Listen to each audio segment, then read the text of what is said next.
Good afternoon. May I kindly ask everyone to take their seats as the program will commence in 5 minutes. Please be informed that this event is being live streamed at the Facebook page of the Department of Foreign Affairs. Thank you.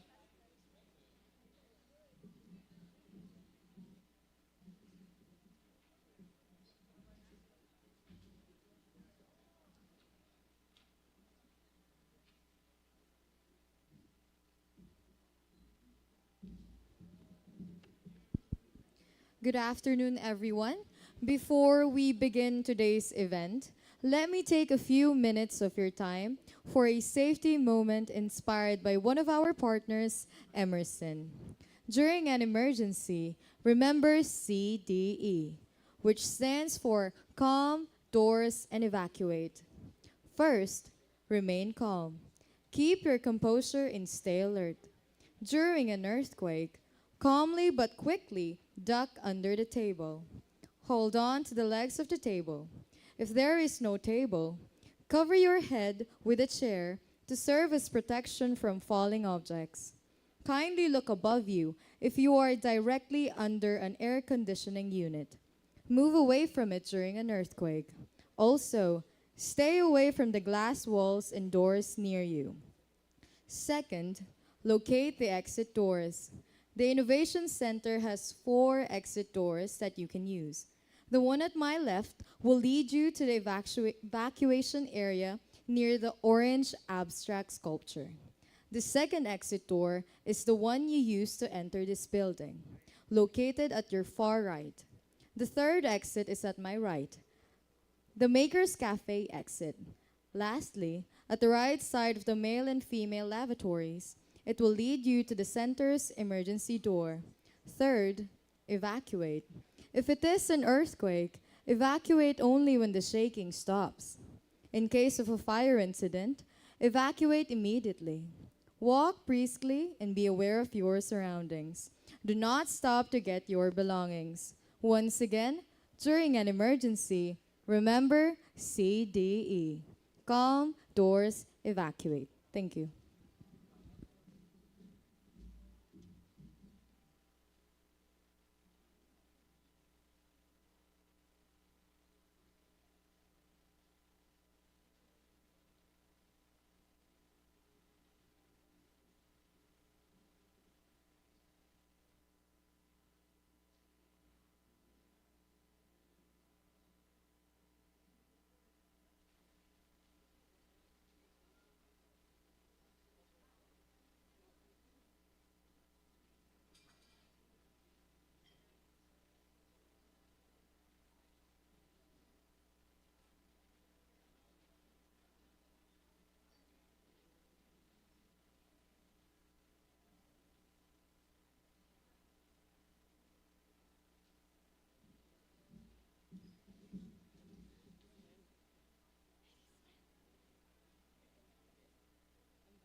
Good afternoon. May we invite Ambassador Laura Quiambao del Rosario, Secretary Carlito G. Galvez Jr., and Secretary Enrique Manalo to please come up on stage. Thank you.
Once again, good afternoon, esteemed guests and participants.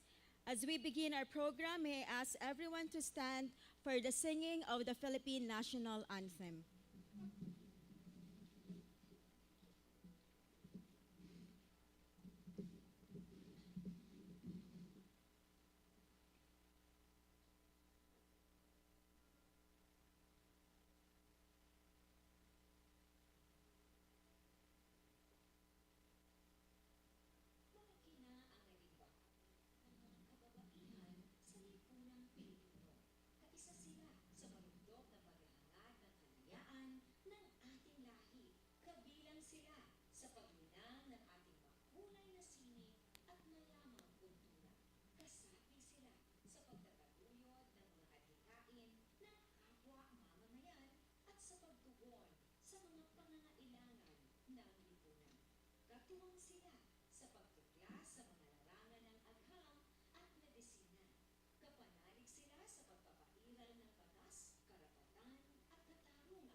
Thank you. Please be seated. Ladies and gentlemen, I am honored to host this year's National Women's Month event with the theme Investing in Women Peacemakers, the Key to Lasting Peace. My name is Joanna Villasante, and I am a faculty member of the Department of International Studies at Miriam College. Today's dialogue will bring into the forefront the urgent need to address the critical challenge of mobilizing resources and institutionalizing gender initiatives. We will also examine the strategies employed by nations in investing in women peacemakers.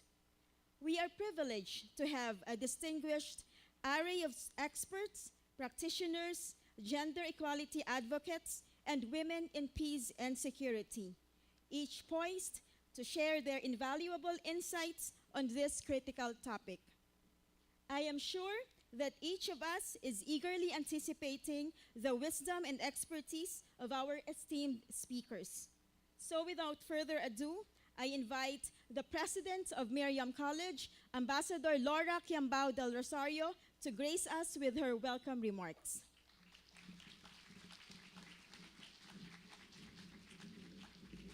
It's indeed the honor and the pleasure of Miriam College as an institution to welcome all of you, and we feel honored that the DFA chose us to be its partner in the other WPS issue. This is not West Philippine Sea, but women, peace, and security. We are very happy to be here because you know we have a very strong discipline, a strong advocacy on women.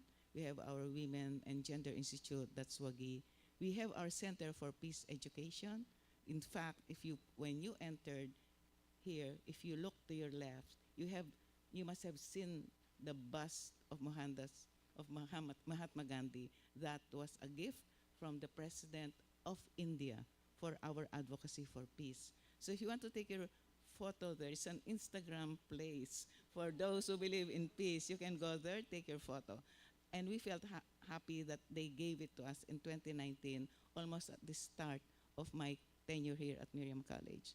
So to all of you, we welcome you warmly. I know we have met some of you. In fact, I was there also with Secretary Delia Albert, who is also an advocate for women's rights. So, and of course, I wish to thank, especially Secretary Galvez and Secretary Manalo, who was a colleague of mine. We refused to count the years because it will show how old we are. We were together in one office, and I won't tell. If you want to listen to what we did as young officers, we can set aside an hour after this forum. But at the same time, we wish you to please, especially our students, to please listen well. And who knows, at the end of this session, you might be convinced to join government, to really help the government achieve peace, to join government, to help the government achieve security, and to join government to really promote the rights of women. And to all of you, thank you very much, and welcome to Miriam College.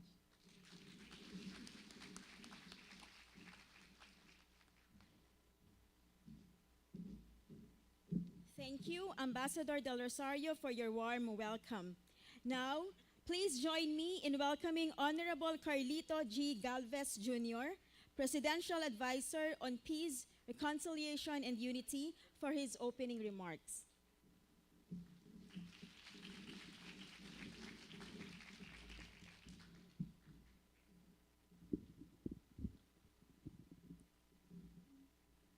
Honorable Secretary Enrique A. Manalo, the Secretary of the Department of Foreign Affairs, Ambassador Laura Giambao del Rosario, President of Miriam College.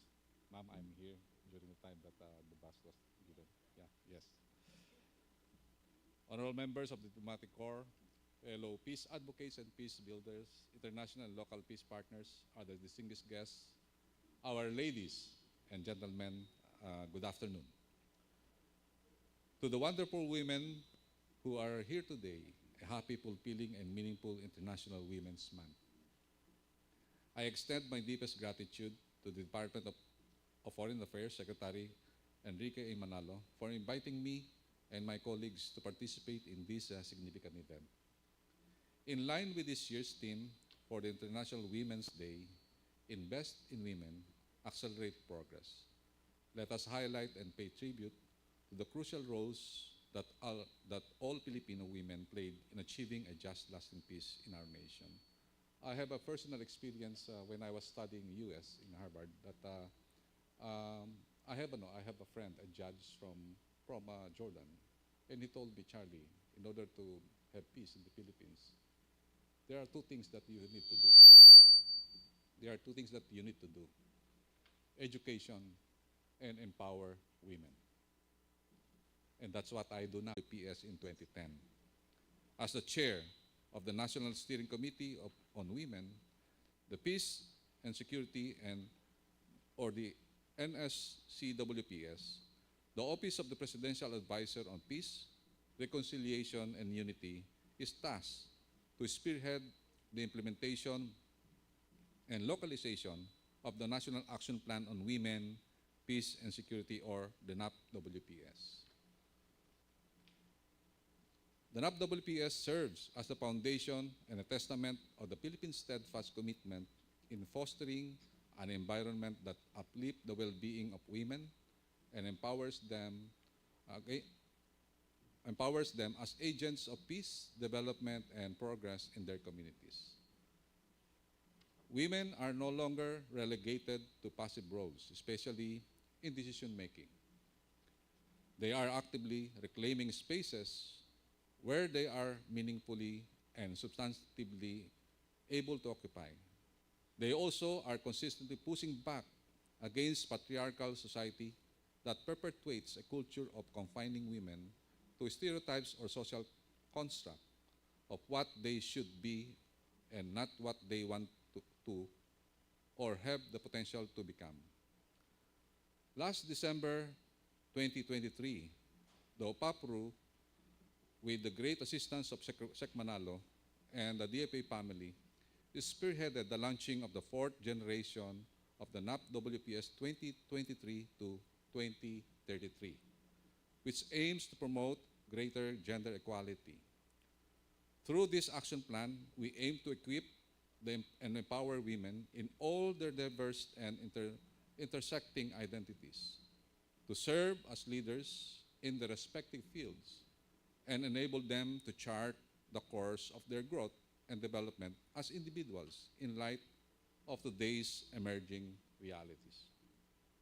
Recently, the UPAPRO partnered with the Philippine Commission on Women as it reaffirmed its commitment in championing the Gender and Development Initiative in its peace building. This increased collaboration seeks to address the challenges in mainstreaming gender responsiveness across diverse cultures and social contexts. And we also thank the Diplomatic Corps for also helping us in really reaching in our goals. For NAP WPS 2023 to 2033, we are now developing a more comprehensive monitoring, evaluation, accountability, and learning or meal framework and plan. This initiative will ensure a more robust monitoring, evaluation, and accountability, and learning system that can track the progress, lessons learned, and most of all, the impact of NAP WPS on the lives of Filipino women. This will also promote the sharing of best practices and fostering innovation in advancing the WPS agenda, while ensuring accountability among all stakeholders. The NAP WPS is also investing the mainstreaming of the NAP WPS on approach through harmonization of the NAP with the ASEAN Regional Plan of Action on WPS. Parallel to this is the initiative to localize the NAP and that reflect the unique peace and conflict realities in the grassroots. We are all reminded that investing in women is an investment in peace. Genuine peace cannot be achieved without giving every girl and woman the opportunity to let their voices be heard. Let us therefore stand together and help empower our Filipino women and all women in the world. With this, let us work together towards shaping a generation in a world that recognizes the vast potential of women and what they are capable of achieving. May this dialogue allow us to strengthen our joint efforts to develop and unleash the full potential of women as instruments of positive and meaningful changes. Again, we would like again to extend our deepest gratitude to Sec Manalo and Miriam College Ambassador Kiambao del Rosario with this opportunity to communicate with you about the strong stance to protect and promote the rights of every woman. Maraming salamat. Mabuhay ang bagong kababaihan.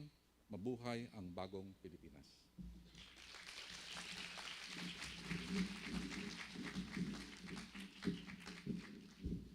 Thank you very much, Secretary Galvez, for your encouraging message and for giving us a background on NAT WPS.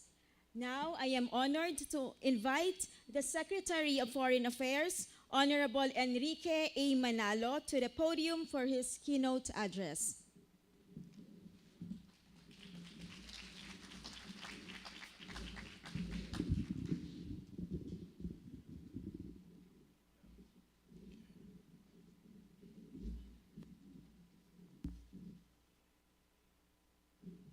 Secretary Carlito G. Galvez Jr., Ambassador Laura Kiambao del Rosario, President of Miriam College, Excellencies, distinguished ambassadors, members of the Diplomatic Corps, our partners, the Office of the Presidential Advisor on Peace, Reconciliation, and Unity, the Philippine Commission on Women, the Philippine Center for Islam and Democracy, and Women and Gender Institute of Miriam College.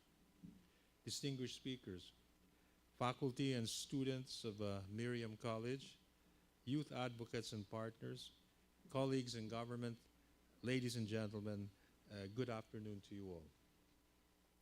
In 1898, Apolinario Mabini, the first Secretary for Foreign Affairs of the Philippines, and also hailed as the brains of the Philippine Revolution, submitted his proposed draft for the Philippine Constitution, being considered at that time. While it is unfortunate that it was not reflected in the 1899 Constitution, Mabini's proposed constitution contained provisions that expressly put a premium to the role of women in society. Mabini was clearly inspired by Filipino women throughout the centuries. From the wisdom of the Babaylans and the bravery of women rulers of our pre-colonial societies, the revolutionary spirits of Melchora Aquino, Gregorio de Jesus, Teresa Magbanua, and the valiant Gabriela Silang. Their heroism is woven into the very fabric of our country's journey towards freedom and justice, an indelible witness to the role of Filipino women and the role they have played in movements for peace and justice throughout Philippine history. Thus, I've often said that the Philippine commitment to the Women, Peace, and Security, or WPS agenda, therefore, is not just a contemporary initiative. It is a continuation of a historical legacy. Being well-rooted as the national values of peace, equality, justice, and freedom, this commitment to the WPS agenda extends beyond our borders, anchoring our engagements in ASEAN, the United Nations, and other international organizations. Our advocacy for the WPS agenda resonates most especially in ASEAN. During the Philippine chairmanship in 2017, ASEAN leaders issued a groundbreaking statement prioritizing the needs and rights of women in conflict-affected areas. ASEAN also adopted the Regional Action Plan on Women, Peace and Security in 2022. The establishment of the ASEAN Women for Peace Registry in 2018 in Cebu City had earlier consolidated a gendered approach to peace and conflict in the region. In line with the regional solidarity in empowering women and girls through the ASEAN Commission on the Promotion and Protection of the Rights of Women and Children, or the ACWC. Globally, the Philippines takes pride in having presented the first draft for what would be the Convention on the Elimination of Discrimination Against Women, or CEDAW. The adoption of CEDAW in 1979, after 6 years of negotiations, was a hard-won success for the Philippines and other like-minded countries, and also a triumph for all girls and women in the world of that generation and for succeeding ones. We carry this diplomatic DNA conscientiously. As a country that has deployed more than 14,000 Filipino peacekeepers in 21 UN peacekeeping missions over the past 60 years, women have comprised more than half of the recent Philippine deployments. This is an expression of the WPS agenda, which is active, alive, and on the ground. But despite the advance of women's rights and the critical role of women in peace building and peacemaking in many places, much remains to be done on women being disproportionately impacted by armed conflict in many areas. Acknowledging this, the Philippines spearheads biennial UN General Assembly resolutions addressing violence against women migrant workers and trafficking in women and girls, including during armed conflicts. And this is consistent with our advocacies in the annual UN Commission on the Status of Women, or the CSW, where we have contributed to historic outcomes, such as the elimination of violence and discrimination against women in the 2013 CSW outcome document. This year, the Philippines continues this tradition as chair of the 2-week 68th session of the CSW in New York, which concludes tomorrow.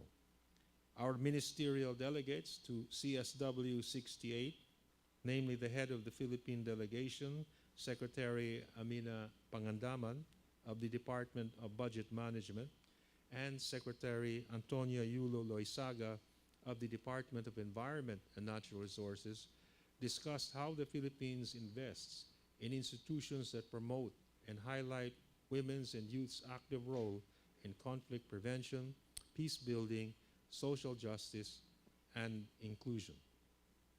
In New York, the Philippines also took the occasion to announce that it is convening an international conference on women, peace, and security on 28 to 30 October this year in Manila, which we hope will assist in global stock-taking ahead of the 25th anniversary of the UN Security Council Resolution 1325 in 2025. It is a point of pride for all Filipinos that the Philippines was the first country in the Indo-Pacific region to adopt and implement a national action plan on WPS. In December last year, we launched the fourth National Action Plan, one more in-depth, inclusive, and far-seeing than its earlier iterations. And to carry out this plan, which is a product of a multi-stakeholder process, is to invest in women in communities, in peace, and by extension, in the future of the Philippines. I therefore welcome the discussions this afternoon to take stock of the powerful insights and visions from the Philippines and the international community, particularly with examples from ASEAN, the Netherlands, and Colombia, on the important subject of investing in women peacekeepers.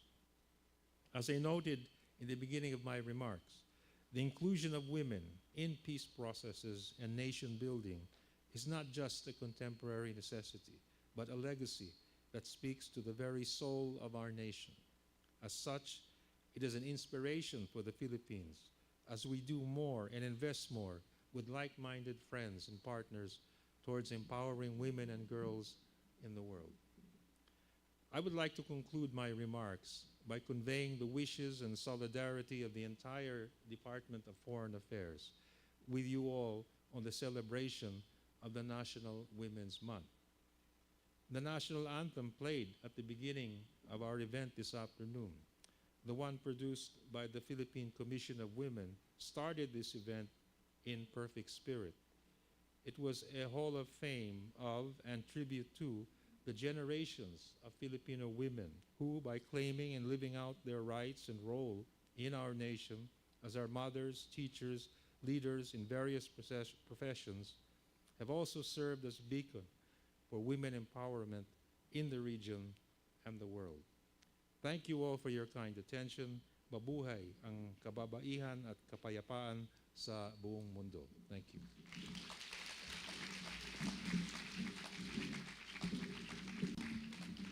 Thank you very much for such an insightful message, Secretary Manalo.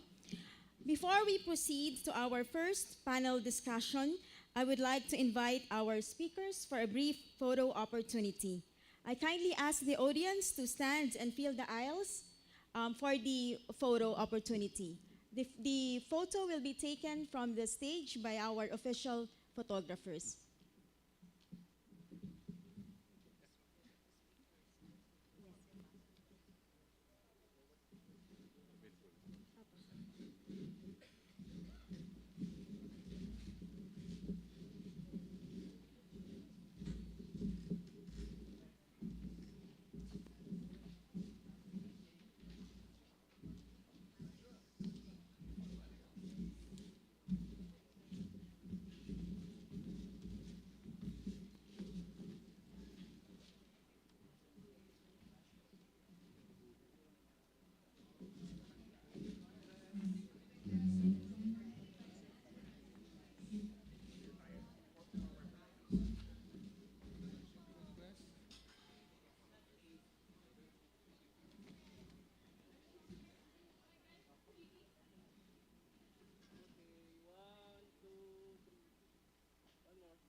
Thank you, everyone. Before we begin, I would like to remind our speakers to keep their introductions to 5 minutes each. After delivering their introductory remarks, they are invited to remain on stage for the panel discussion. Our first session will explore harnessing collective efforts for women, peace, and security. To kick off, let us welcome Ms. Susana Marcaida, Executive Director for Local Conflict Transformation, for her opening statement.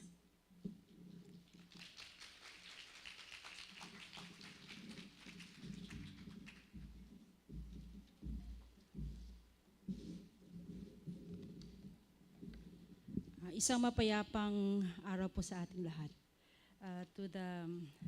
To all the excellencies and to all the students and to all the dignitaries present and to our colleagues in the Women, Peace and Security world. The fourth generation National Action Plan on Women, Peace and Security gained its impetus and momentum when the President instructed the OPAPRU to start crafting the updated National Action Plan in March of 2023. And with that guidance and instruction, that multi-stakeholder process that was mentioned in the previous statements started its work and came up after months of assessments, consultations with the fourth generation National Action Plan. The plan has 4 pillars, substantive and 1 and 2 that provide support, with a total of 26 action points. This policy instrument is complemented by various policy instruments, such as the Magna Carta of Women and the Joint Memorandum Circulars or instruments issued by the Philippine Commission on Women and the OPAPRU. The plan adopts a whole-of-nation approach and aims to strengthen government collaboration with civil society organizations, ensuring its effective implementation that will result into meaningful impacts on the lives of women in all their diverse and intersecting identities, especially those in conflict-affected and vulnerable areas or peace and development-focused areas, recognizing their diverse and intersecting identities. To conclude the 2017-2022 NAP-WPS, the team conducted sunset reviews across the Philippines. This is a comprehensive national-level multi-stakeholder process that assessed the progress of the NAP and identified the challenges the NAP encountered. Participated in by the regional offices of the National Steering Committee member agencies, civil society organizations, and members of We Act 1325, international partners such as UN Women, Oxfam Filipinas. Through this process, we gained the following learnings, which are now being applied to the 2023-2033 NAP-WPS. Looking at 4 major strategies. First is the implementation of a whole-of-nation approach by cascading the NAP-WPS horizontally across all implementing agencies and vertically through localization into regional action plans on women, peace, and security. Second strategy is the strengthening of civil society collaboration, ensuring a broader and more integrated application of the plan. We are looking at parallel, intersecting, but mutually reinforcing processes between government and civil society organizations. One key recommendation that came out from the plan and from the steering committee is to expand the membership of the National Steering Committee to include other key agencies as well as representation from civil society organizations. The third strategy is better harmonization with existing policy instruments on women, peace, and security and policy agenda entry points for gender mainstreaming, including, among others, the GAD agenda, the GAD code, and the local plans in all identified conflict-affected and conflict-vulnerable areas.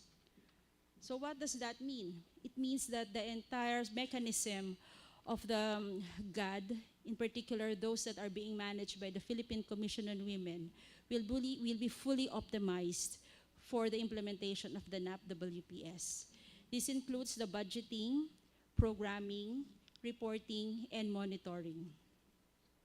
And fourthly, the development of a monitoring, evaluation, accountability, and learning system which aims to enhance monitoring, facilitate periodic evaluations, promote the sharing of best practices, foster innovation in advancing the agenda, and ensure accountability across all stakeholders across the decade-long implementation period of the plan.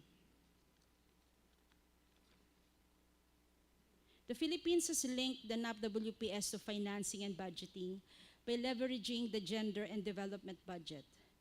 A key strategy for mainstreaming GAD is through the enabling mechanisms, which mandates that at least 5% of the annual budget of all government entities is allocated for GAD. In 2014, the OPAP, now the OPAP-RU, and the PCW issued a memorandum circular mandating agencies to include WPS in their GAD plans and budgets. The investment in women peacemakers is central to the NAPWPS, underscored by its two main pillars: empowerment and participation, and protection and prevention. This approach emphasizes the crucial role of women in conflict resolution and peace-building processes, ensuring their meaningful involvement across all stages. It also highlights the importance of safeguarding women's human rights in settings in conflict or post-conflict, recognizing their unique vulnerabilities and contributions to peace. In OPAP-RU, we are mainstreaming our WPS through our transformation programs. In particular, this year, we will be engaging 51 local governments for the transformation program that would address the transformation needs of former combatants, non-combatants, their families, and communities affected by conflict of the CPP, NPA, NDF, as well as incorporation of the WPS in the localization of the normalization program. As chair of the National Steering Committee, we are also promoting the PAMANA, the Payapa at Masaganang Pamayanan. This is a complementary track, development track to all peace tables. These efforts underscore the government's commitment to embedding WPS at the grassroots level, facilitating a comprehensive and inclusive approach to peace and security across the Philippines. Among the institutions, we must aim to strengthen the member agencies of the NSC-WPS, which leads the implementation of the plan. Civil society organizations who have crucial presence in the knowledge of the situation on the ground. And thirdly, the legal and judicial institutions, which will be instrumental in institutionalizing the interventions and converting them into policy instruments that mandate government agencies to maintain our WPS efforts. Good day. Thank you very much.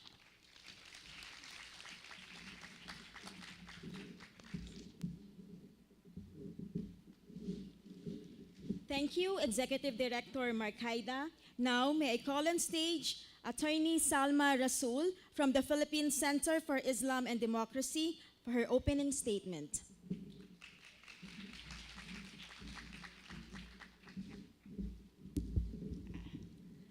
Assalamualaikum warahmatullahi ta'ala wa barakatuh. Ramadan Kareem. This month is also the fasting month for us Muslims.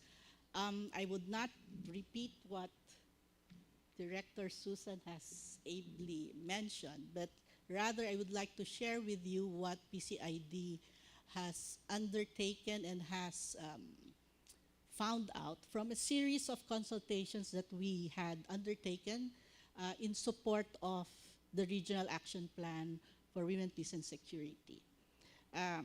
Despite the expressed support for women, peace and security across all nations, sadly in the region, only Philippines and Indonesia has a national action plan.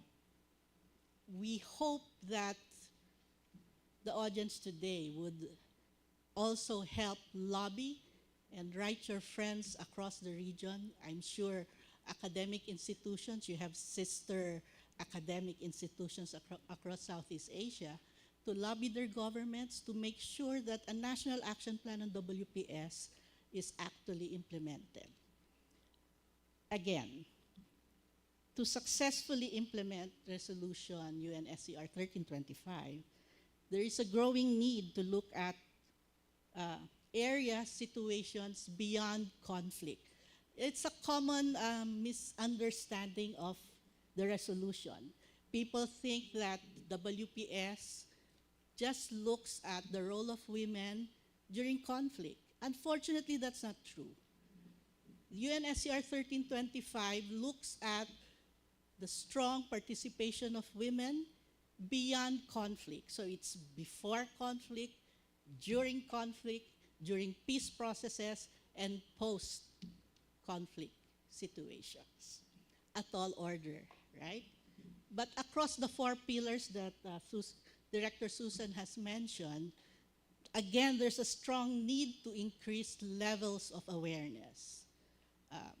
How many of you really know what UNSCR 1325 is? Not much, right? You probably only studied a bit because of this occasion. So there's really, especially the students, you really need to study and look at what does it mean to you as a young college student here in Miriam, or as a member of the faculty of this university. Miriam is like a second home for PCID because we've been working with WAGI for several years now, trying to promote the rights of women in the Bangsamoro Autonomous Region in Muslim Mindanao and IP communities across the country.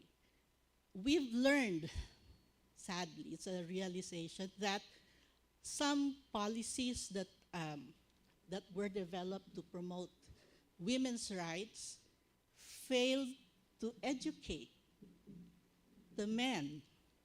Because for a successful program that hopes to promote the role and status of women, you should also have to get the participation of men. So that is my first recommendation that we have sourced from a series of consultations, not only here in the Philippines, but across the region. For an effective women, peace, and security agenda implementation at the national level, certainly there must be a conducive political environment. We're lucky here in the Philippines because our government has been so far very supportive of promoting women's rights. I mean, look at our government. We've elected as head of government 2 women. We have members in the judiciary who sit as justices of the Supreme Court. And heads of ministries, also women. Unfortunately, these high positions does not translate and cascade down. If you look at middle management, it's still controlled by men. And below middle management, rank and file are predominantly women, but they don't take part in policy making and decision making. So again, the young women here, as you choose your career paths, make sure that you endeavor to change corporate boards. Private sector, right? Only a few corporations do practice diversity in their corporate boards. Sadly, women still occupy not so significant percentage in corporations. But look at the community level, CSOs. CSOs are really led by women, civil society organizations. We clamor the hardest, we campaign the hardest, and we barge the halls of Congress to push for our advocacies. And yet, sterling example in BARM, still women occupy less than 20% of the seats. And yet, It was the Bangsamoro women who lobbied hard and intensely in Congress to push for the passage of the Bangsamoro Organic Law. Uh, it's not that bleak, at least for the Philippines. We have good agencies such as OPAPRU, DILG, who have been really looking and taking care to promote and preserve the rights of women. But we still need a strong agency that would take the lead in promoting and preserving women's rights. And this is my last, plea for all of you, policymakers, our development partners present here, maybe Sec Galvez and Sec Ricky, can you please help make the Philippines Commission on Women become autonomous? And for all of us here, write your congressman, write your senators to increase their budget. Because they're the only ones in government, aside from OPAC, PRU, and DILG, whom we can rely on to speak for us, for women's rights, and for the rights of the girl child. Thank you very much.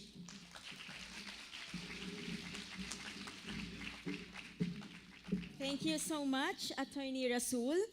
Our final speaker for this session is Mr. Neri Runatay, Team Leader of the Women, Peace and Security and Humanitarian Action of the UN Women Philippines. Sir, please join us on stage.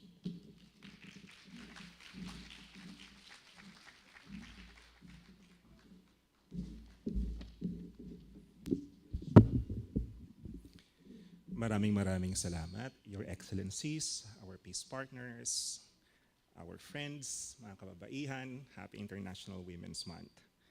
Ako po si Neri, taga-UN Women.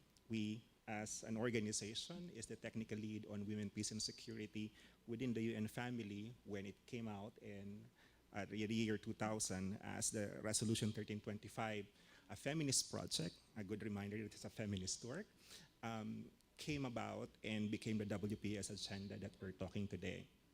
My task, I had a very specific instruction from Sec Almahuela, were very precise questions. So sabi ko, kailangan ko ng slides. Medyo pang-academic yung mga tanong na binigay sa akin. Next slide. So the first one I'd like to tell you is the message of the UN Secretary General that it is going to be impossible to achieve SDG goals in 2030 unless the gender equality goal is achieved. Yun ang sinasabi niya because it cuts across. It makes sense when achieving the gender equality goal actually makes other goals a lot easier to achieve because the patterns and pathways of discrimination is actually very clear kapag tinignan natin yung gender inequities globally, cut across. Next slide. Next slide, please. Reminder lang, we studied peace processes from the 1990 to 2016, and we found out that peace processes that engage women, engage CSO, actually is more durable. Mas mataas na panahon ang tinatagal ng isang peace process when it engaged women, at least by 15% or by 35%, and it actually lasts more than 15 years yung mga negotiated agreement. It's less likely to fail by 65%. So lagi naming sinasabi, it's an imperative. Hindi na lang siya addition, kundi central siya sa pag-achieve ng sustainable peace. Ang hirap i-sustain ng kapayapaan, nakita namin sa trend from 1990 to 2016 without fully engaging women in different peace processes. Next slide, please. So here are the question now. If we need to engage more women, if we need to engage more CSO in our peace processes and peace and security architecture, what's the status of the global investment, no? In terms of gender equality investment in conflict-related situation. Ayan, meron pa pala akong isang slide. So when we were also studying as well how well we are achieving the gender equality goal, no? We found out, and a clarion has been called upon as early as 2022, na baka hindi tayo on track on achieving the SDG goal on gender equality. Ang sinasabi nila, if we don't change, if we don't fast track the gender equality actions that we are doing, it might actually take 285 years before we are fully able to achieve the gender equality goal that we set for the world. And that's a red flag. That's us telling na bilis-bilisan natin. The pushback, the anti-feminist pushback, the misogynist trends, the pandemic, bumagsak talaga yung ilan sa mga gender equality goals natin. And it includes our WPS gains, no, from the last 3 years. Next slide. So eto na, when we study from OECD,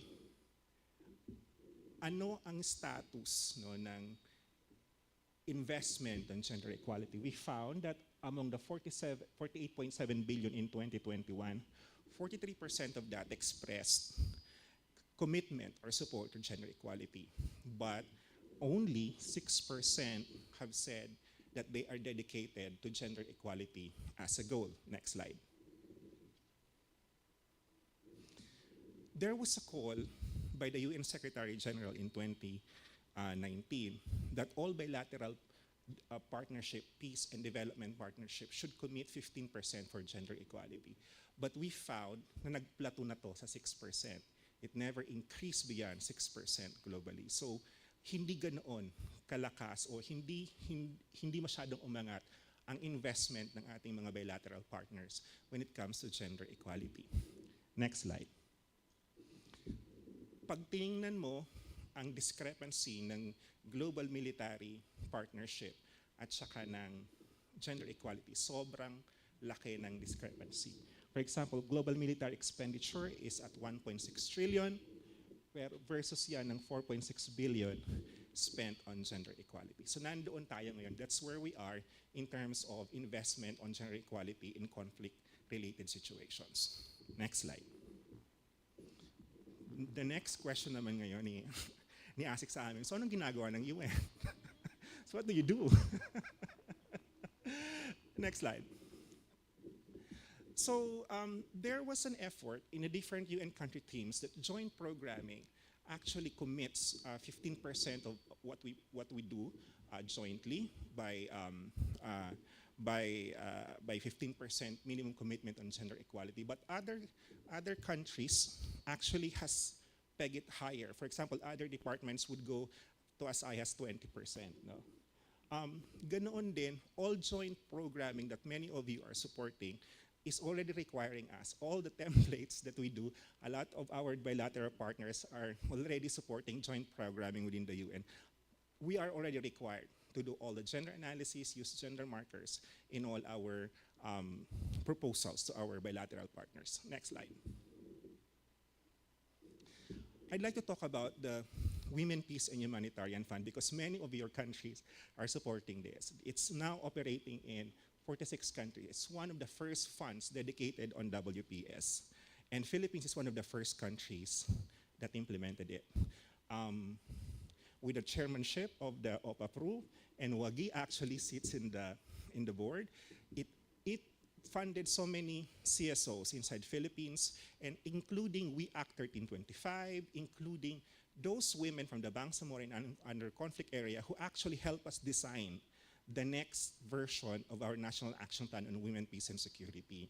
So, sabi kanina ni Secretary, the iteration of the National Action Plan now is actually mas inclusive. It's also has a far-reaching implication. Ang malaking bahagi nun is because the women, the feminists of the Filipino feminists actually made sure that that the National Action Plan is a product that our lolas will be proud of. And we are proud of that. So UN Women and PCW and the rest of the OPAPRU made sure na yung boses ng ating mga CSOs ay talagang napapakinggan. Next slide. So, pag tinanong nyo kami, sino yung naging partner in the last 3 years on WPS investment sa Pilipinas? We found that those countries with with very, very strong NAP-WPS also become very strong partners ng Pilipinas. No? And those that espouse feminist foreign policy have a very, very strong stake on the WPS achievement. So sa Pilipinas, the last 3 years, that would be Canada, Australia, UK, Netherlands, and even Korea. Japan is starting to talk about investing on WPS at the ASEAN level. And we're really happy that it's going to, I think, move forward. No. Next question. So these are the babies.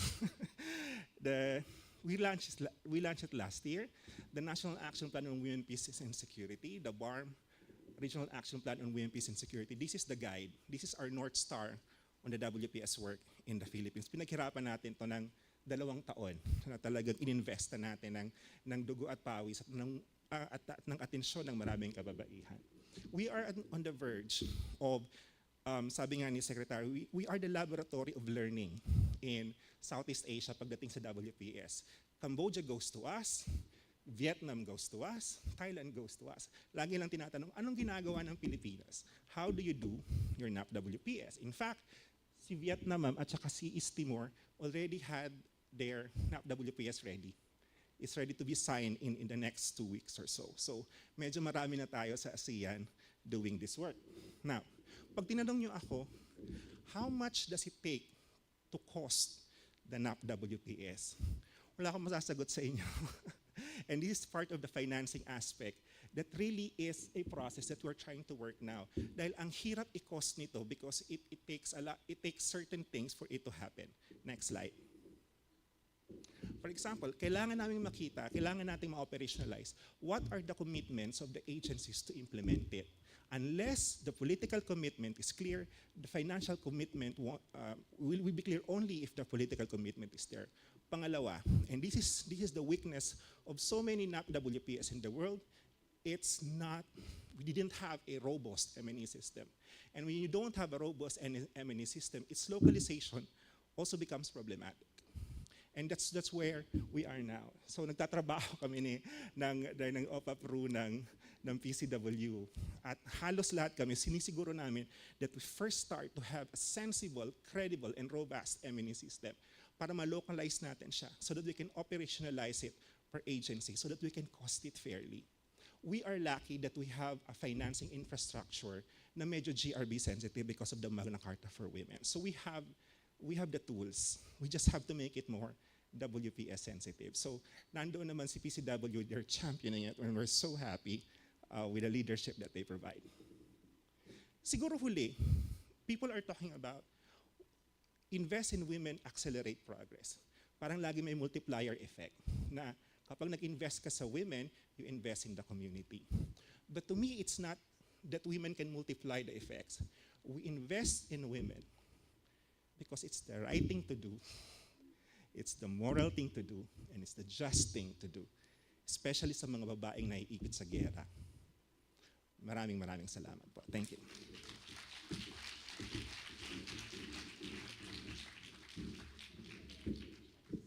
Thank you, Mr. Renatay. May I now introduce our moderator for this session, Assistant Secretary Maria Teresa Almojuela of the Office of the United Nations and International Organizations of the Department of Foreign Affairs.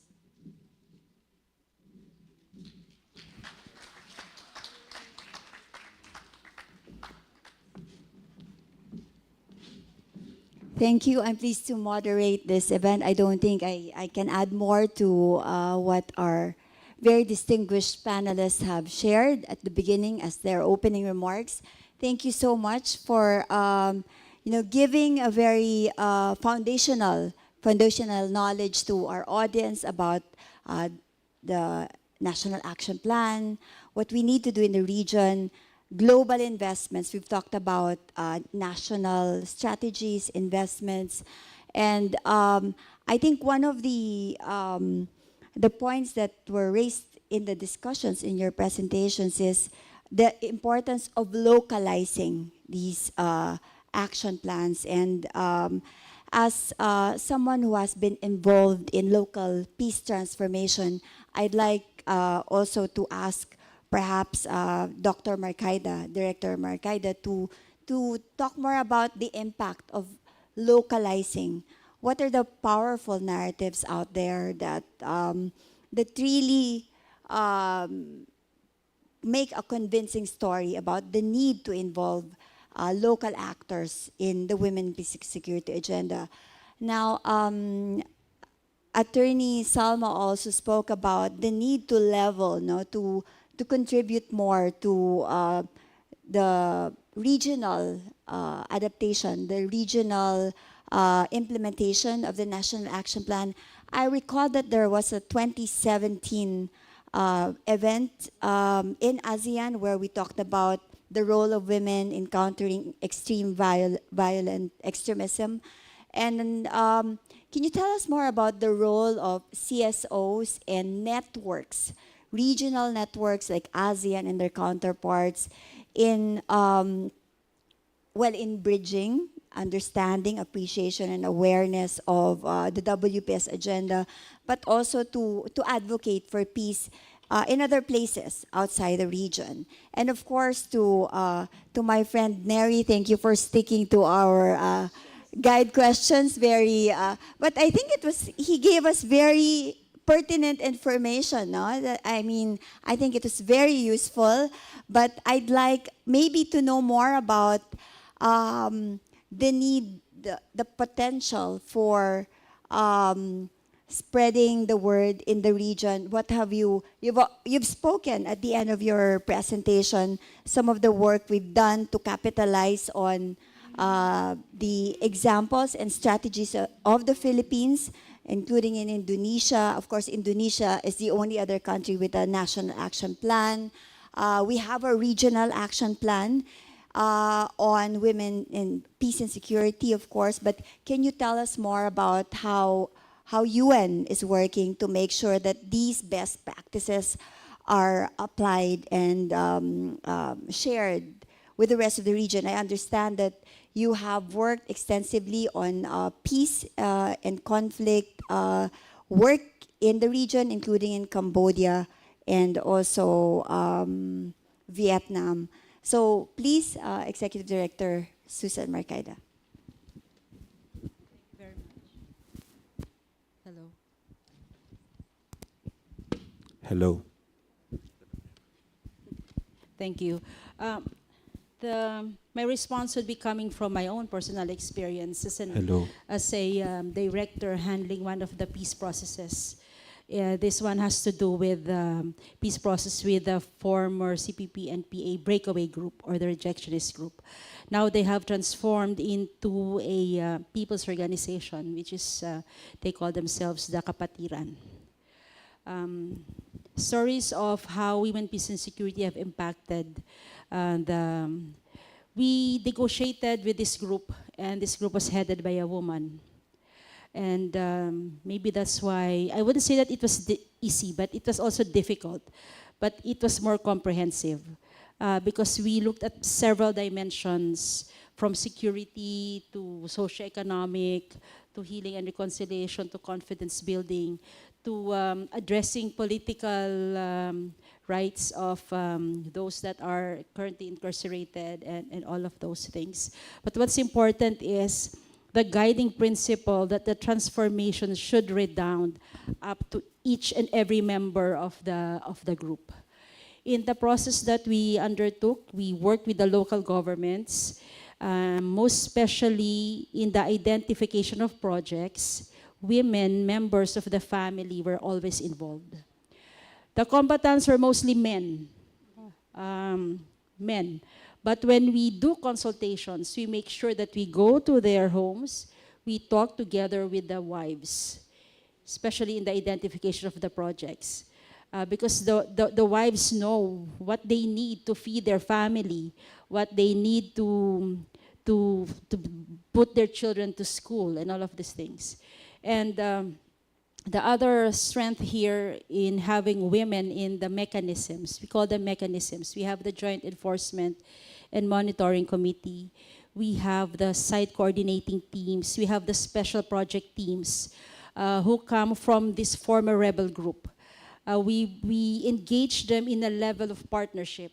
So we go through a capacitation process in how to engage government so that at some point, because peace agreements will have a start and an end in terms of complying with the terms of the agreement. We are now working towards the sustainability part of the peace agreement implementation, which we see would be substantially or completed by 2025, 2026. We are very optimistic because of the support of the entire government in that peace process, as we are now working towards the sustainability. And a big part of that comes from the reputation that the Kapatiran has achieved major milestones in terms of gender mainstreaming. They have been recognized by the local governments of their different local chief executives that they are gender champions. Not just as a former rebel combatant group, but as a part of the mainstream that carries the agenda of women in the local government mechanisms. We are now actually working towards their inclusion in the different sectoral bodies in the local governments. At some point, we have representation in the Regional Peace and Order Council, which are very important so that their agenda gets to be continued and addressed by the local governments and the regional line agencies. Thank you. I think in panel 2, we will hear also from Ambassador Ordonez of Colombia, their own example of a very gendered approach to peacemaking. And I think we look forward to hearing your views and the powerful lessons from Colombia on this subject. Attorney Salma, of course, you are one of the most active NGOs on the ground. You have witnessed how women have played a very important role in the BARM prior to the BOL, the law. And please let us, I think you can help the audience appreciate more the role of women, but also the role of CSOs and women's networks. I mentioned a while ago that PCID was part of the initiative to increase, again, levels of awareness of the existence of UNSCR 1325, and that governments alone cannot achieve its implementation, effective implementation, like what Secretary Manalo and Secretary Galvez mentioned. It's a whole-of-nation approach, and this is where there's a need to partner with civil society, because government alone cannot really determine what is the effective program that would promote peace. The BARM is just an example. The Caraga area is another example. You need to have, you need to engage community workers because they are the best people who know what the issues are, what affects communities, and how to engage communities. Now, you mentioned that in 2017, yes, we did convene international conference, again supported by OPAP. OPAP sila nun, not OPAP, OPAP. And I think Secretary Dureza was then the head.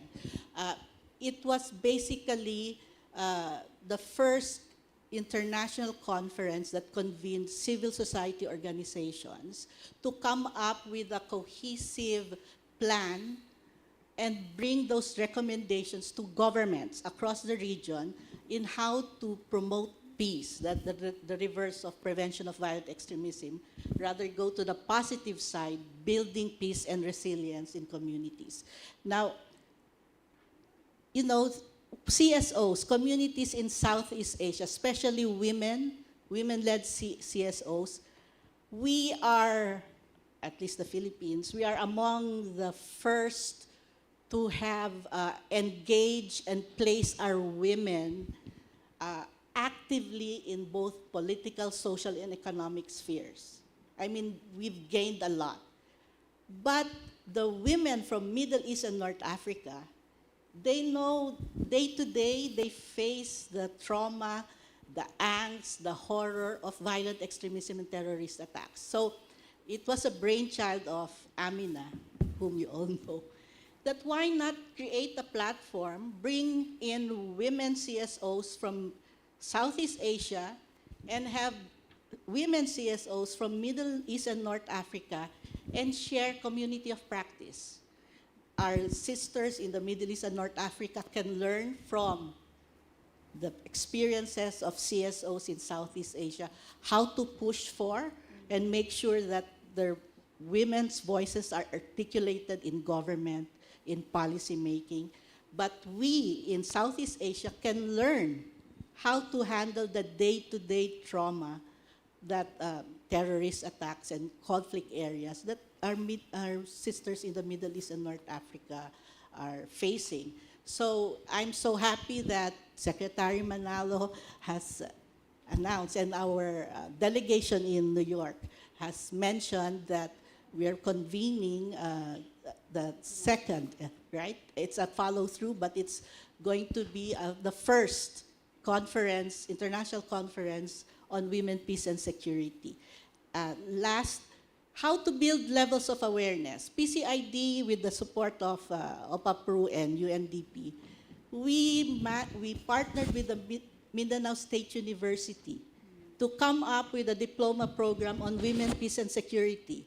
So fingers crossed, it's going to be rolled out this 2024-2025 academic school year. So it's targeting professionals and graduate students who would like to focus on women, peace, and security, and how to develop policies that would, of course, impact and should be nuanced in what their communities need and require. So, Thank you. We also know that the PCID president, Dr. Amina Razul, also has a podcast called She Talks Peace, which she does regularly with a Malaysian, also a CSO and a journalist. Her name is Dina. Yes, and I think we should follow this podcast. No? Yes, yes, it's an awarded by the Austrian podcast. government, yes. Thank you. Neri, since we're talking about networks and community of practice, perhaps in your response to my earlier question, you can also add that what UN Women is doing to promote this community of practice. You do have a work stream on this, Yes, right? yes. Thank you. At ASEAN level or the local level? Global.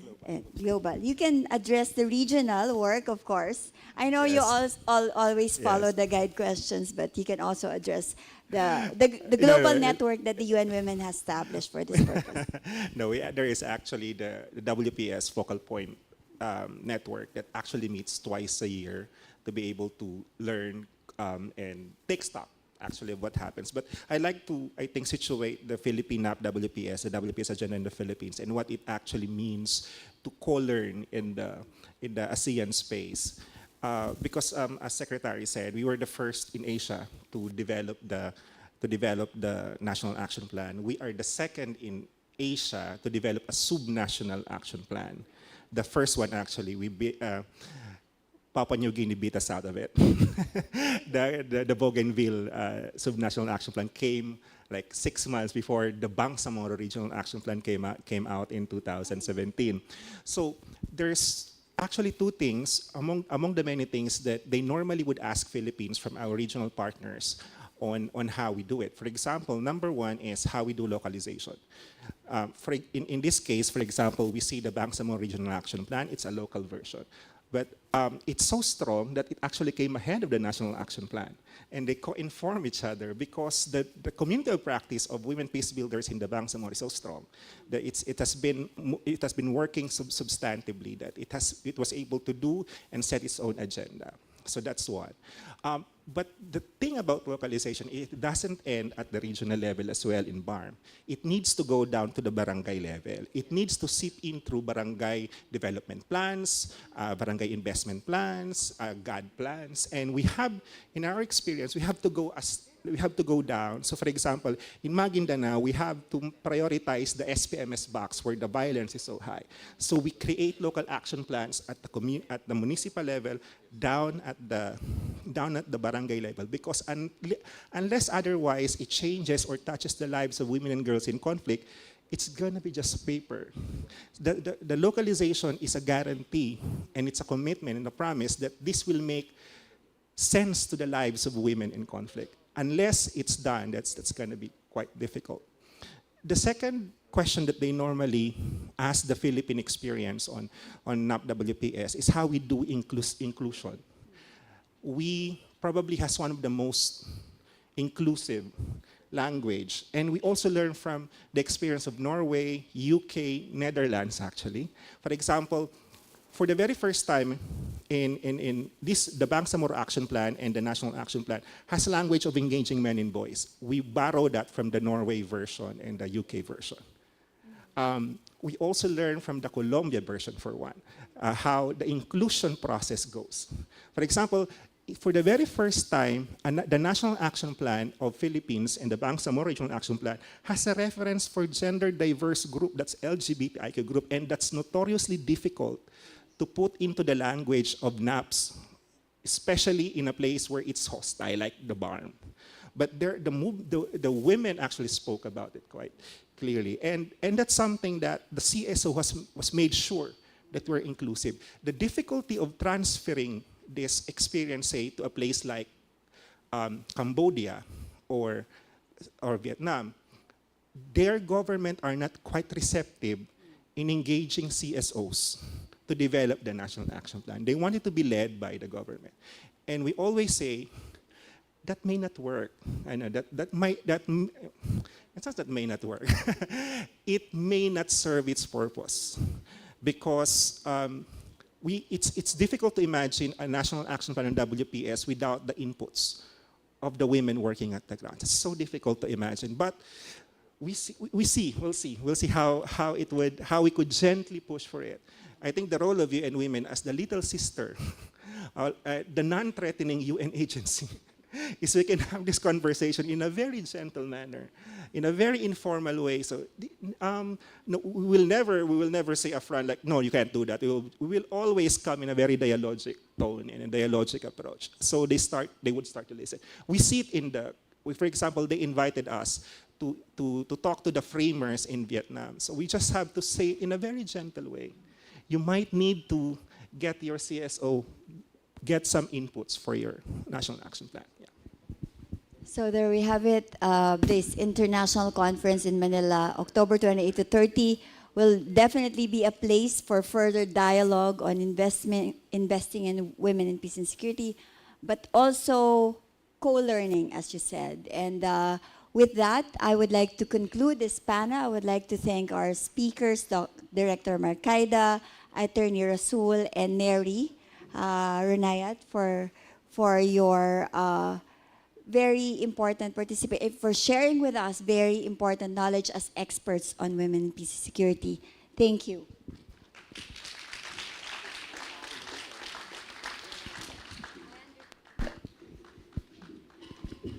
Hello. I understand that okay.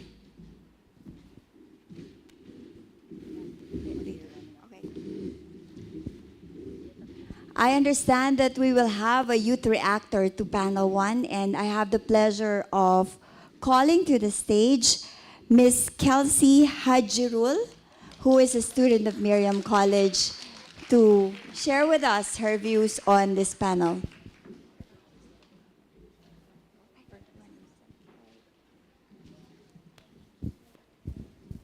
Good afternoon, everyone. Happy International Women's Month. I am honored to join the panel with our esteemed faculty, guests, and representatives this afternoon. As peace negotiator Miriam Coronel Ferrer said, women bring gender lens in conflict resolution. Indeed, agendas and initiatives to push forth the role of women in peace and security are vital in crafting effective and lasting peace and transformative change. In their speeches, the speakers emphasized the crucial role of women in peace and security.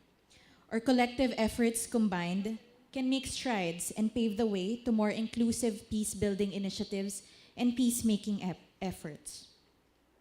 As we approach the 25th anniversary of the UNSC Resolution 1325 on women, peace, and security, may this inspire us to advance the participation of women and girls in peace-building initiatives and peacemaking processes.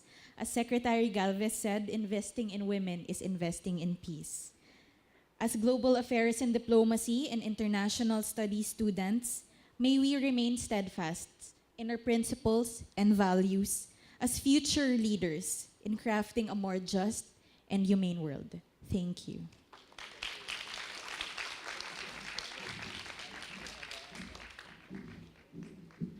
Thank you very much to our panelists, moderator, and youth reactor.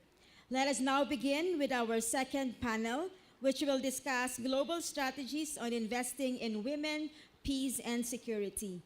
Let us welcome our first speaker, Her Excellency Marielle Gerardits, Ambassador of the Netherlands to the Philippines, for her opening remarks.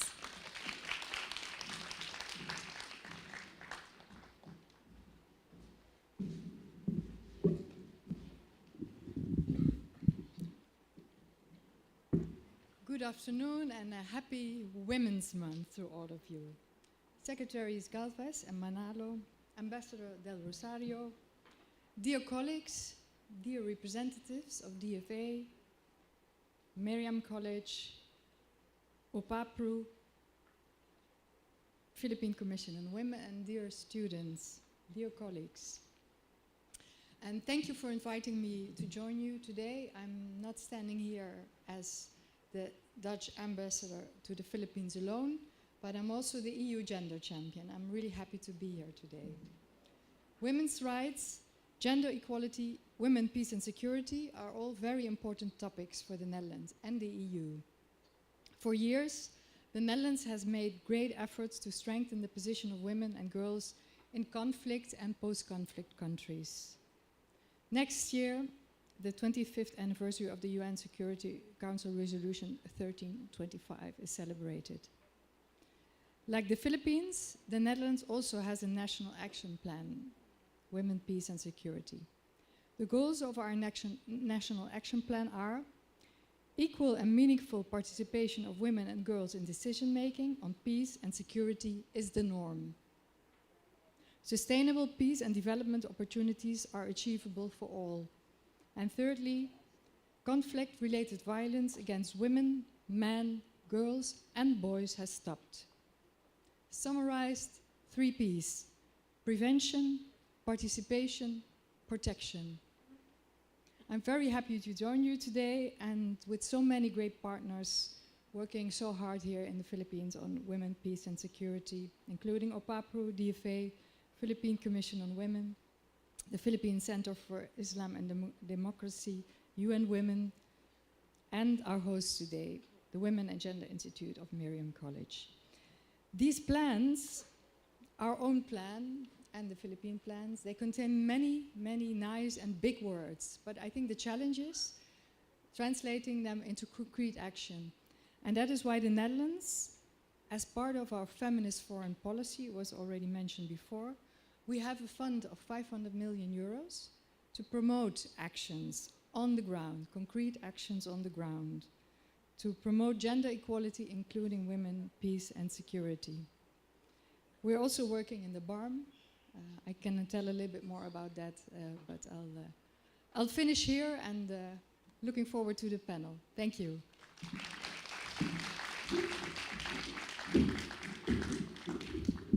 Thank you, Ambassador Gerards. May I now call on Her Excellency Marcela Ordonez, Ambassador of Colombia to the Philippines, for her introductory statement.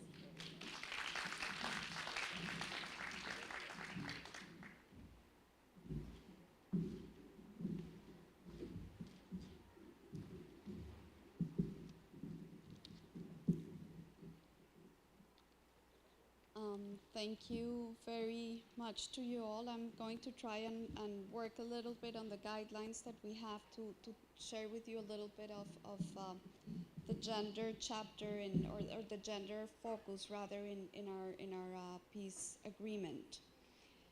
Let me start by saying that total peace is the main policy of the government of President Petro, and therefore receives all the main attention of the government. There have been several important international cooperation projects. However, the bulk of the implementation of the peace process is paid by the Colombian state.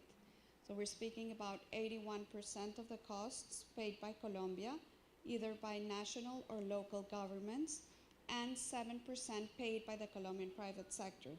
So really, international cooperation accounts only for 11.9 of the work that is being done. Thank you for the references for Colombia being a model in gender-inclusive peace agreements.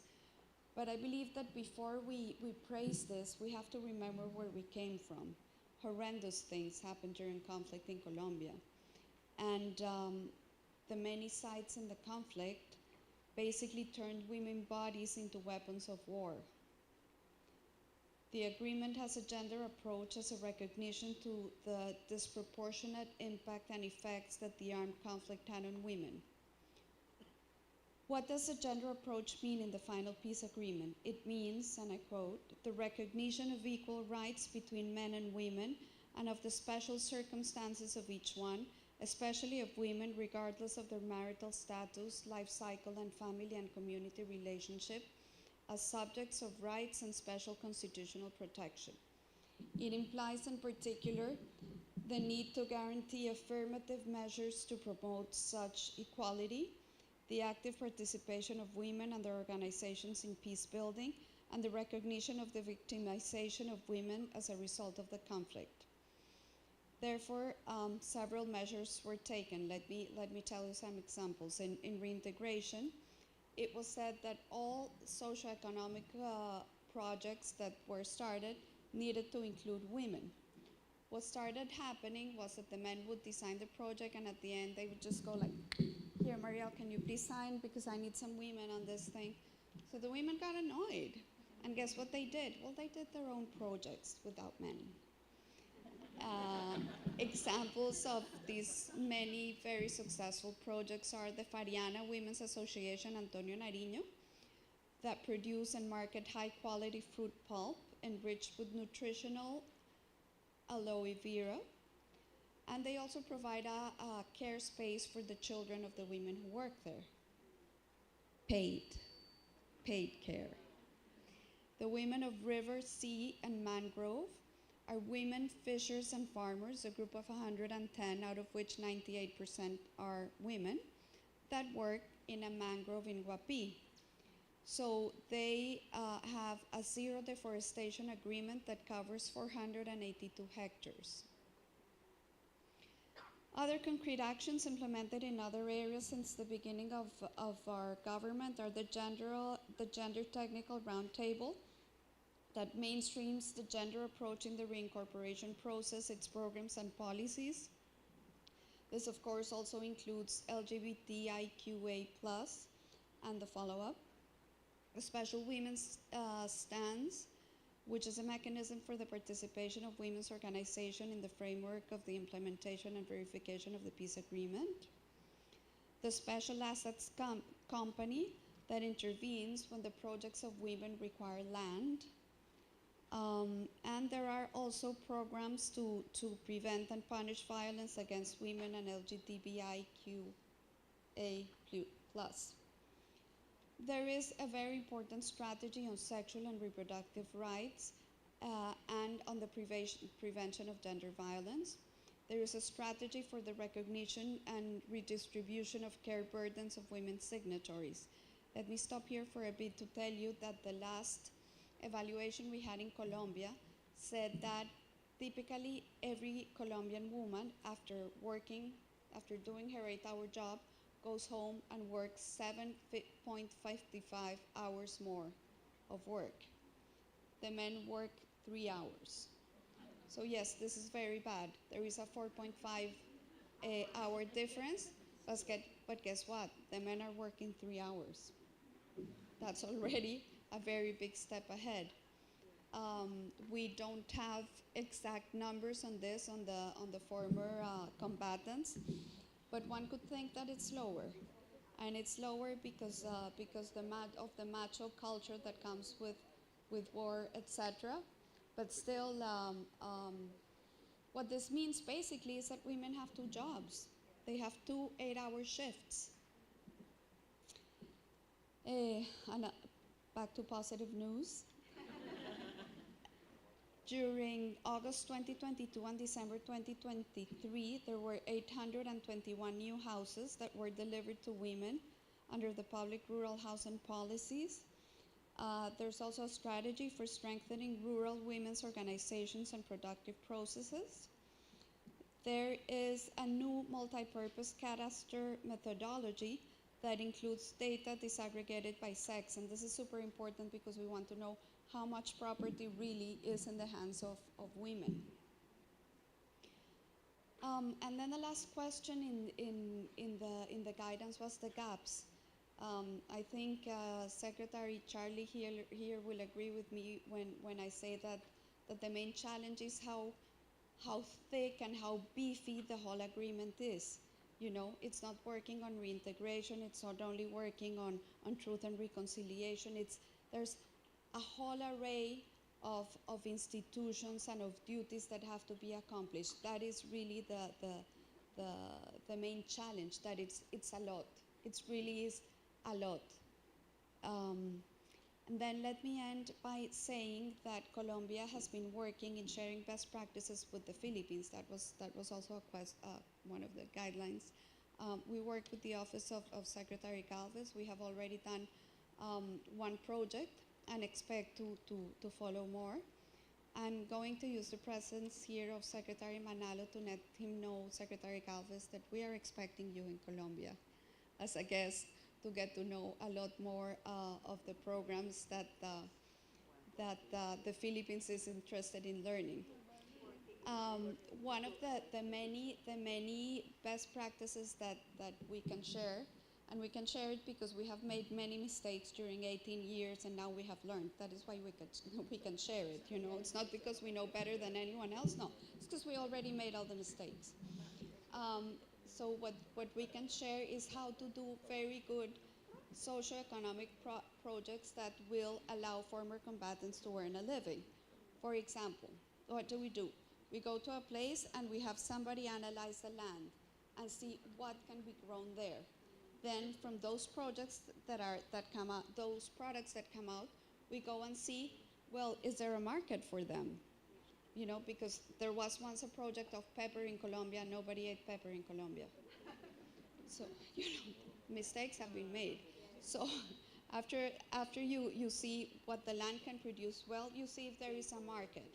And then you start basically arranging a negotiation between the buyer that says to the cooperative of the former combatants, look, I will buy 3 crops a year of this quantity, but it has to have the following criteria to match my quality standards.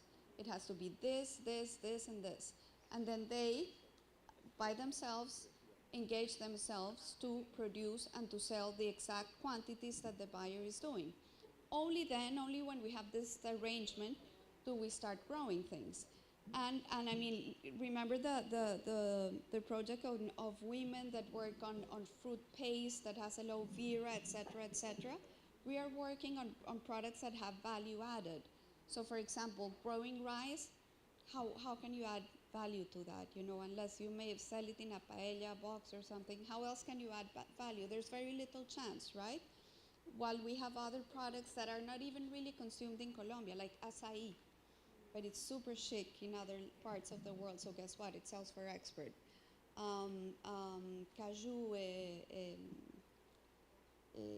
Cashews, thank you, cashew nuts that are not Colombian, well, guess what?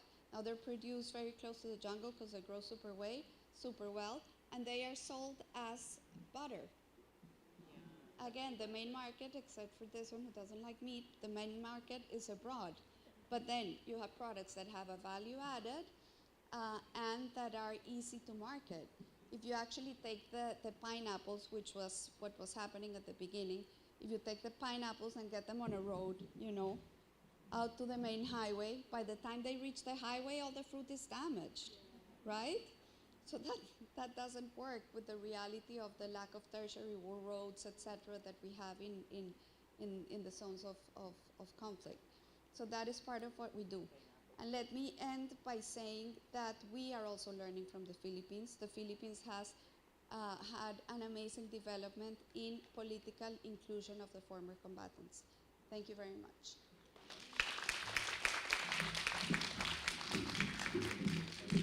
Thank you so much, Ambassador Ordonez. Now, joining us virtually from Indonesia, let us welcome Ms. Dewi Rubianti Khalifa from the Asian Muslim Action Network.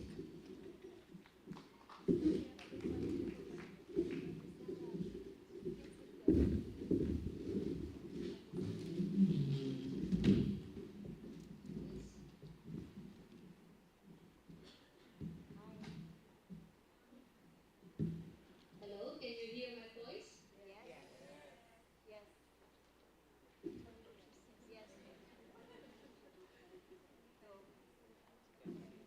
Okay. I presume that you hear my voice clearly. So first of all, let me congratulate you by organizing this important event. Um, I'm always motivated by any country that's continuing in providing exchange rooms for everyone to share and update relating with the implementation of women, peace and security. So I think Aman Indonesia is one of the organizations that's been working since the beginning of the drafting national action plan until now. The adoption of the women, peace and security agenda into presidential regulation in Indonesia met a lot of challenge, in particular during the difficult and sensitive words relating with a conflict. The question is, was there whether Indonesia is relevant to adopt the national resolution 1325, as we don't have a national conflict, and about question about security, whether there is other way around in approaching security, and the difficulty to understand what is the women's security were part of the dynamic in the adoption of women, peace and security in Indonesia. We are currently facing our second generation of national action plan, and of course Philippines been our model, and the involvement of some civil society in the process of adoption was very much meaningful in shaping how Indonesia should play an important role in the region, particularly using the framework of the women, peace and security. I'm not going to talk about the detail on the National Action Plan. Soon we are going to launch our key hub on the Women, Peace and Security Indonesia is the website where everyone can refer and learning about the history of the adoption, the regulation and the implementation of the Women, Peace and Security in the more concrete way, in particularly the role of civil society also highlighted on the our knowledge consolidation. But this time, I would like to use my time in sharing one of the role of civil society engaging in the adoption and also the implementation of women, peace and security. I think since beginning of Indonesia aware that the implementation of women, peace and security need more actors to engage. One is in the presence of civil society, and particularly the women groups, are so much creating a lot of space, and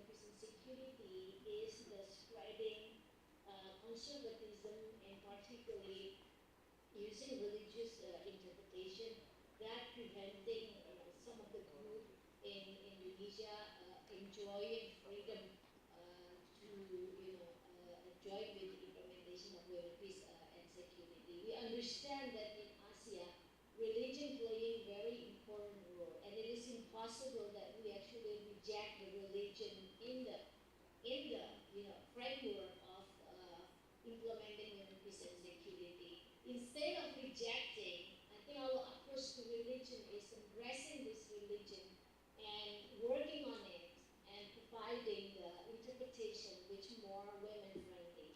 So I would like to tell you one of the good practice that done by civil society in Indonesia by creating women ulama movement, the social movement led by women cleric in promoting gender in the perspective of Islam. In short, we call it KUPI.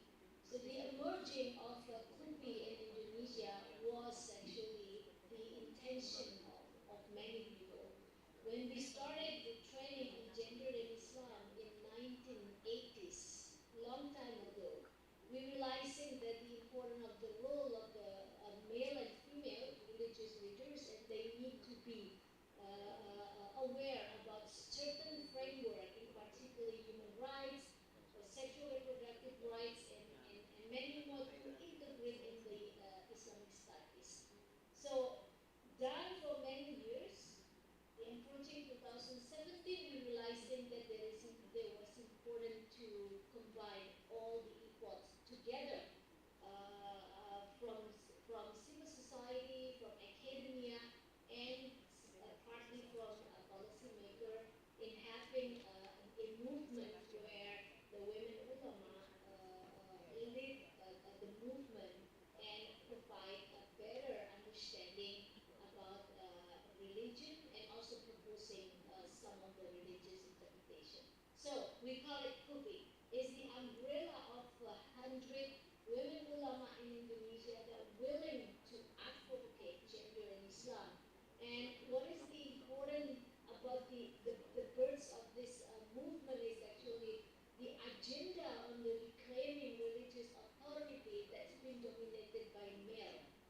And the women ulama came up with a strong proposal that women also entitled and have authority over religion and over the methodology that helping more women victim and survivor of sexual gender-based violence. So in total, more than 275 organizations joining into one movement from academia, practitioners, and policy makers, supported by the state, and provided support by the Ministry of Religious Affairs. What is important of this network? Number one is the construction of the term ulama that used to be associated with male, including maybe in your country, in the Philippines.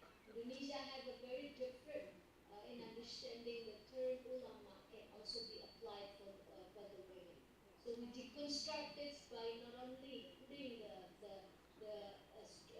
argumentation that women could actually produce, they also the interpretation of a religion, but also at the same time the platform itself offering the collectivity of the work among different ulama having different background of the studies, so they can have more comprehensive knowledge offered by Kubi.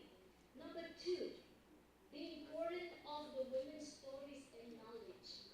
That's that's become the powerful game changer in the Islamic studies. The Kubi offering that women knowledge and experiences are baseline of religious interpretation, including other international and national human rights framework, as well as the national constitution, including also the Islamic reference. So, to put it simple like this, if you want to interpret religion, it cannot be forgotten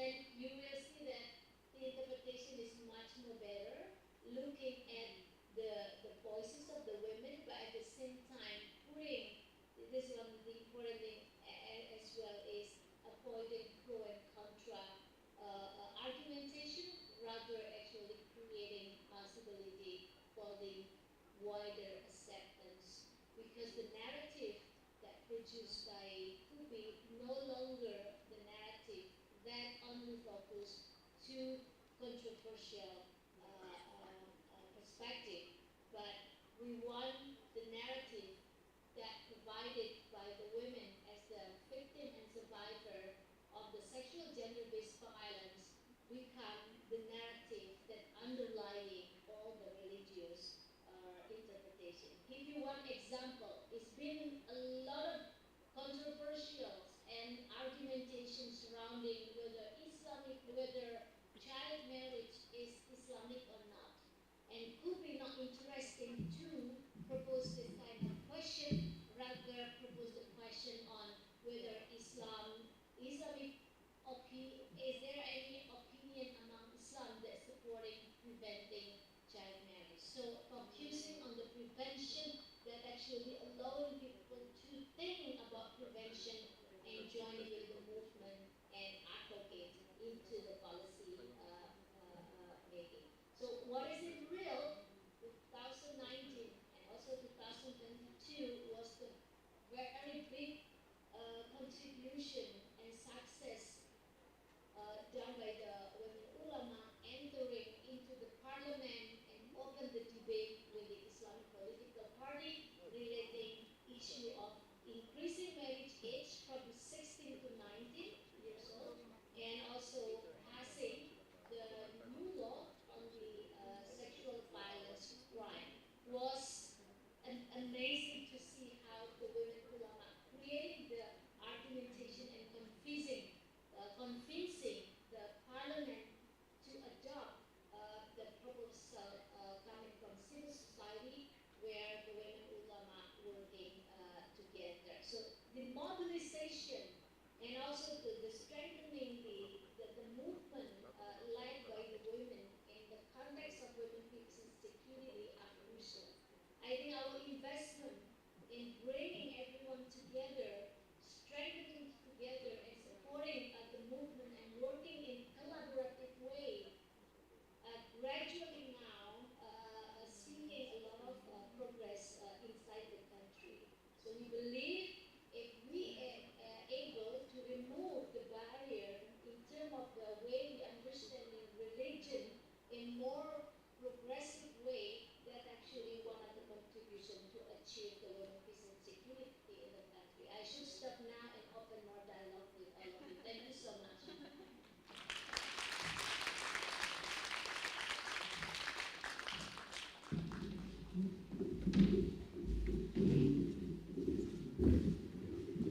Thank you, Ms. Khalifa. At this point, it is my pleasure to introduce our moderator for this session, Ms. Lorna Israel, Graduate Program Coordinator of the Department of International Studies of Miriam College.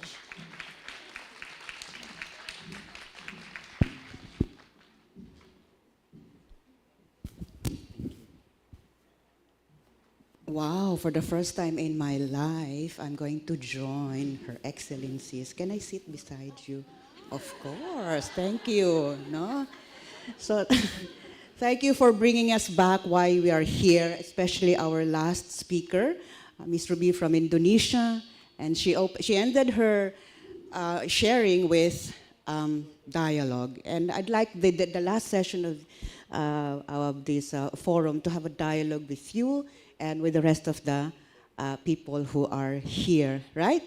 So I reserve the right to speak first, right? To have a dialogue with you. Thank you, Miss Colombia. No? So from what you're sharing, it established that the Women and Peace, Women WPS, no, it requires a global commitment. No? It's a global agenda. And this, but no one wants this global commitment, right? It has to be translated into regional, national, local.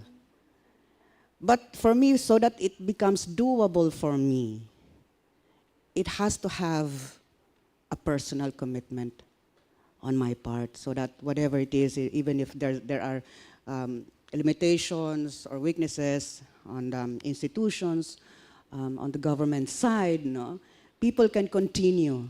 No, activists, maybe academics or scholars, people can continue the process of achieving peace. But at the same time, the very concept of peace, security, takes a lot of nuancing. No, it requires funding, it requires stories, it requires actors, for you to move on, right? So perhaps my first question, and I'm the only one who's going to ask the first question, the rest, no, will do so, is to you personally, what have been your happiest moments when you are talking or addressing the issue of women, peace, and security, and at the same time, the most challenging? It's always provoke you to act or to say something else. Yes, Your Excellency, Miss from the Ambassador of Netherlands.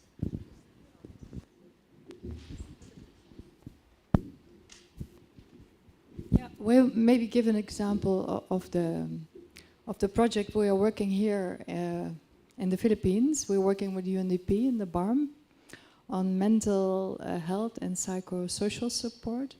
And I think a moment of happiness is to learn that we trained women from the community to act as mediators, for example. So that the readers you have in that area still, unfortunately, that can lead to very violent conflict that can be managed through these female mediators. I think that was had to learn about this was a very happy moment, that really you see that there is concrete action on the ground. We're also training them in as counselors for psychosocial support. Because of course these communities have gone through a lot of trauma and violence, and to be able to normalize the situation, it's also helpful that they get this psychosocial support. But work through the grassroots. I think that is probably the solution for many issues worldwide, also in the Netherlands. Thank you. Me too. Okay, I'm not as professional as Marielle, but I can share stories. I'm gonna tell you what was one of my happiest days in my previous job in Colombia as director for international cooperation. Visiting the camps where the former FARC rebels were and trying to see what work to do, etc. So you get there and the men look at you like, you know, like the power woman, I don't know. The look you get is not a friendly one, right? It's like, ugh. Yeah, the lady boss there, ugh. Then the women look at you as another woman. So one of them comes and says like, come, what's your name, what's your name? So, you know, not ambassador, not director. Come, what's your name? Marcela. Come. I want to show you what we're doing for our pigs. Come on. And, you know, she just went and asked me and everything. I didn't have the heart to tell her that I no longer ate pork. But that was fantastic. And then I sat in the table to have a glass of water with another one. And she tells me, okay, we need more projects. Because clearly what we have here will not be enough for us to live, you know, when we stop getting the money from the state, what are we going to live from? So we need you to come back. We need you to come back and bring us more ideas, more projects. We need you to come back. Do not come on a Tuesday or on a Thursday, because that's when I study. And for me, that is my priority, okay? I want to become a high school student, so you do not come on a Tuesday or on a Thursday. Please take note of that, because that's very important. That was a very happy day. Thank you.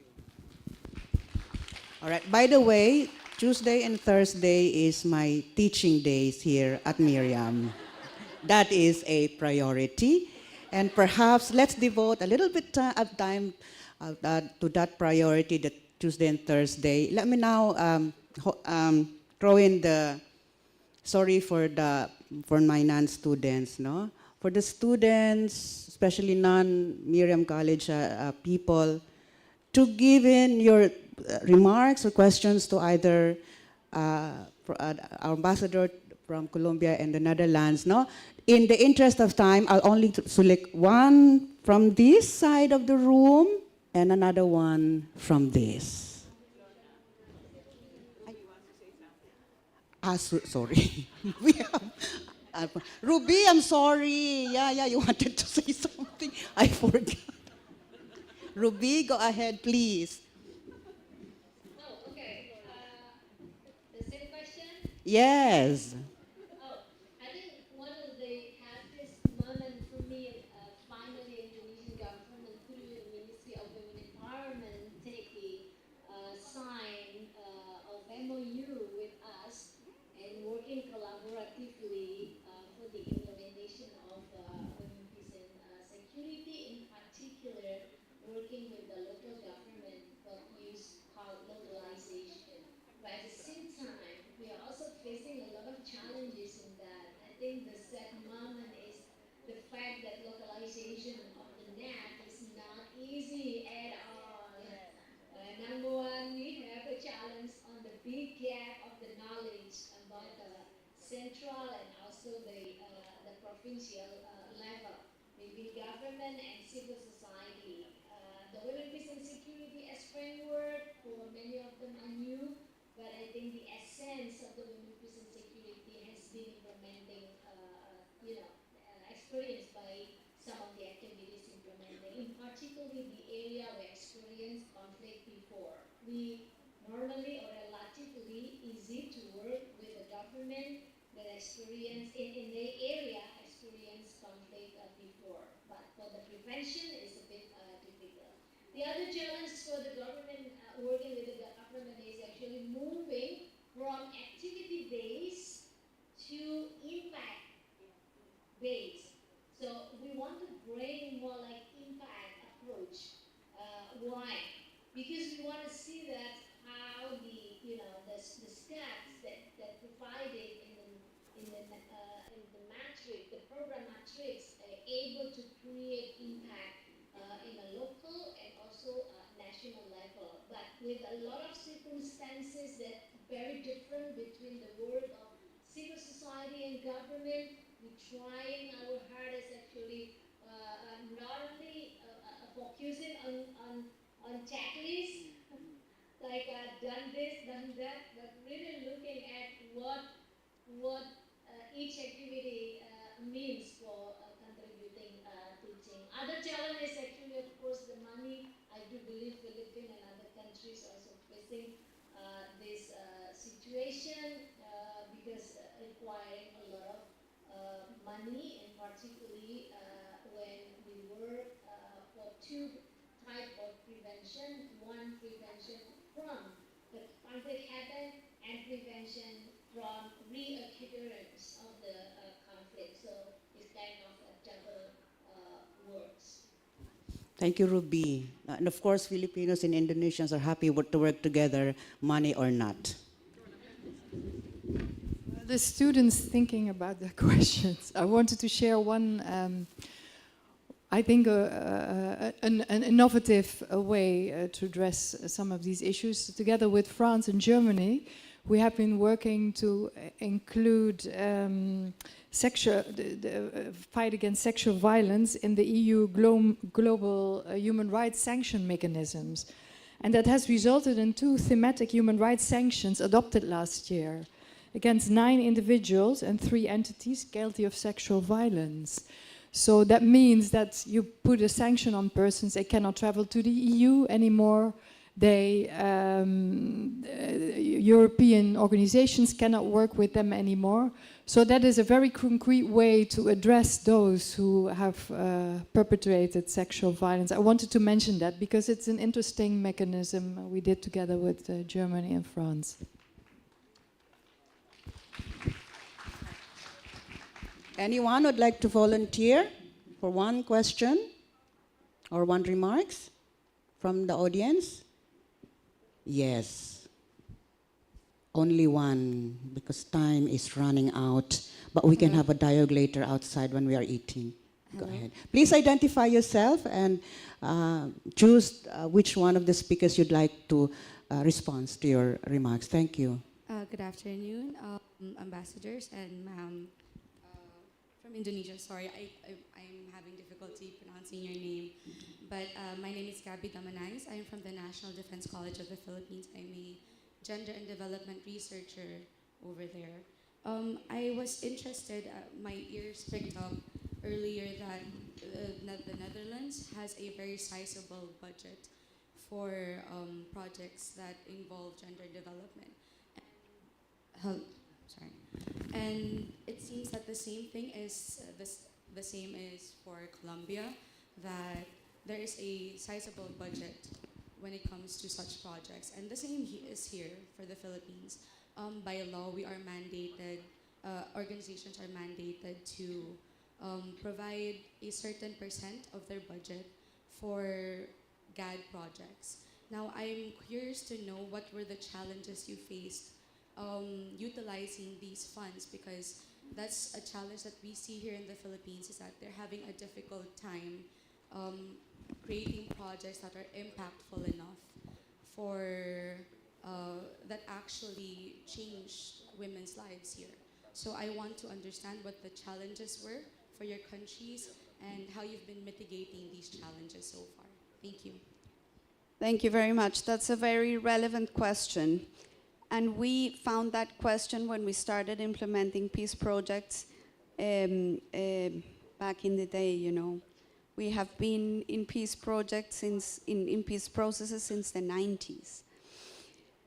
The issue is that the public sector has very complicated budget spending processes, you know. So if I want to buy some glasses, I have to send Bogota 3 quotations of the glasses of water, you know, so that then maybe they will allow me to send it, you know, to buy the glasses, and then they will issue a resolution, and then they will send the money in dollars so that I can buy the glasses.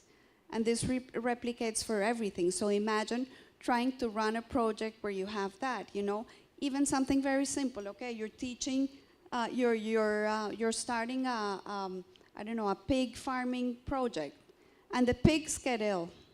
Guess what?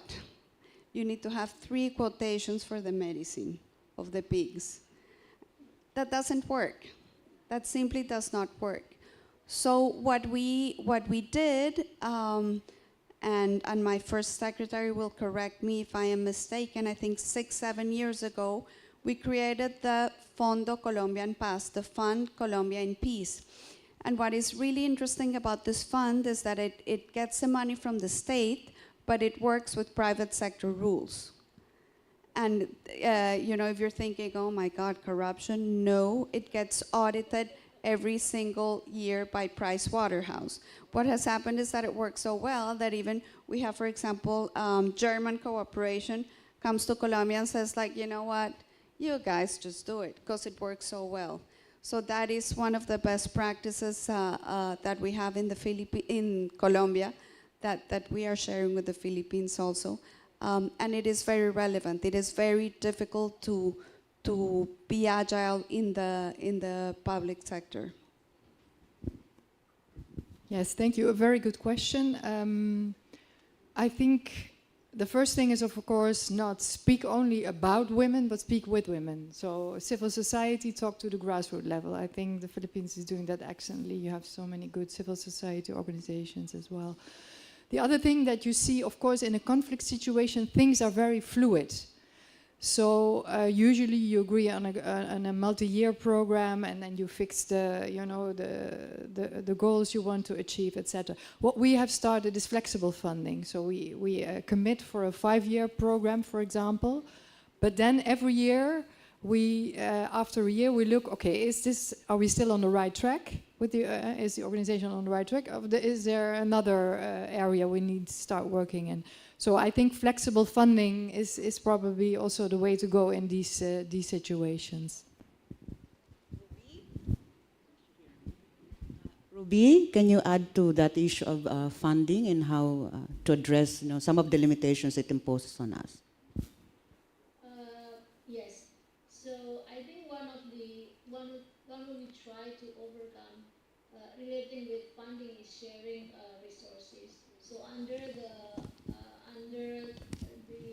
MOU that we have with the government, we divide our own expertise and also the resources that we have.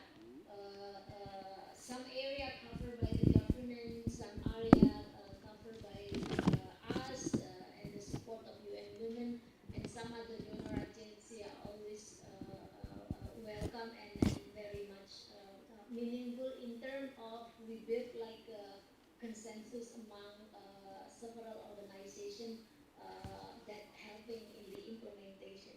But I think I am very much concerned on the, the, the lacking of support for movement, in particular women movement.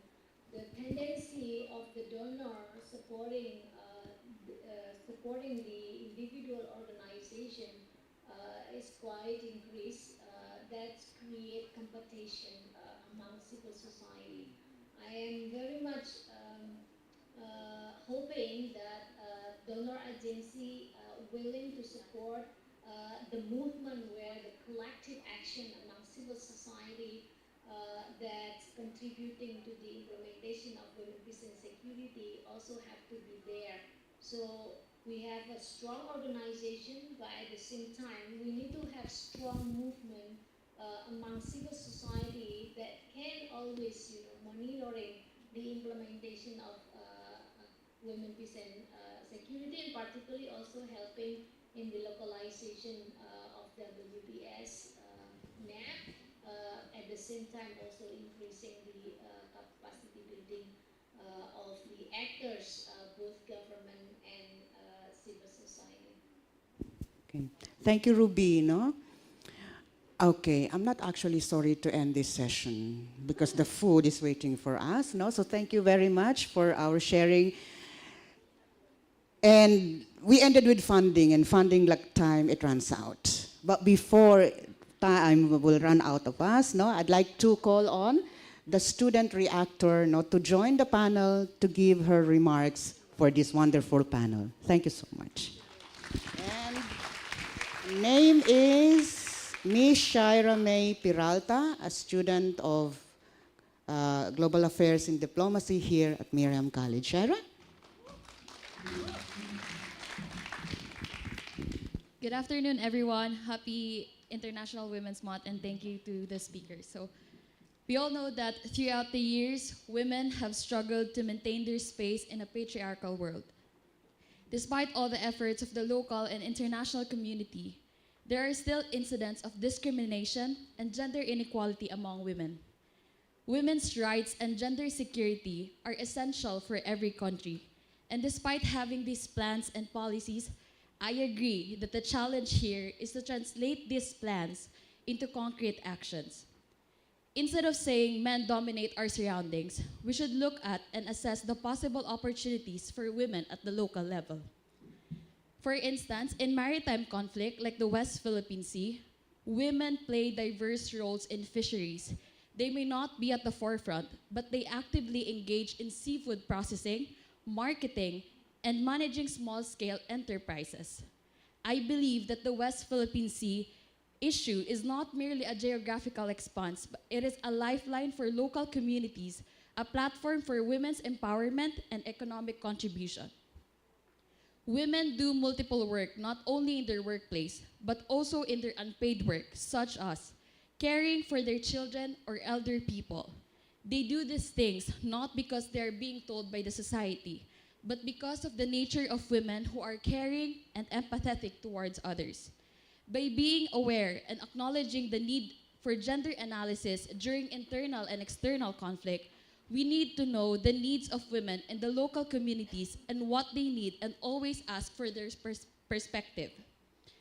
In order for us to have a better, inclusive, and women-centric policies, women empowerment does not stop here in this dialogue, but let's walk the talk as we empower women locally. Let's listen to women because we have the capacity and the ability to contribute in society, whether it's paid or unpaid work. Thank you.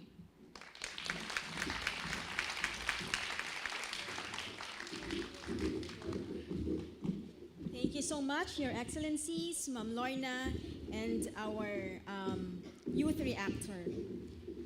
As we draw the curtains on this program, I am pleased to introduce Ms. Maria Christine Josefina Balmes, the Deputy Executive Director for Operations of the Philippine Commission on Women, to deliver the synthesis and closing remarks.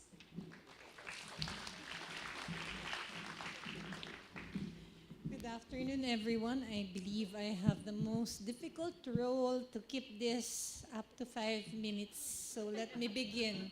Good afternoon to everyone, to the Department of Foreign Affairs Secretary Enrique A. Manalo and Assistant Secretary Maria Teresa Almohela. Thank you very much for extending this invitation with the Philippine Commission on Women. More importantly, for organizing this event to shine a spotlight on the critical role that investment, resource allocation, and institutionalization efforts play when it comes to ushering meaningful participation of women in the peacemaking process and in achieving gendered peace.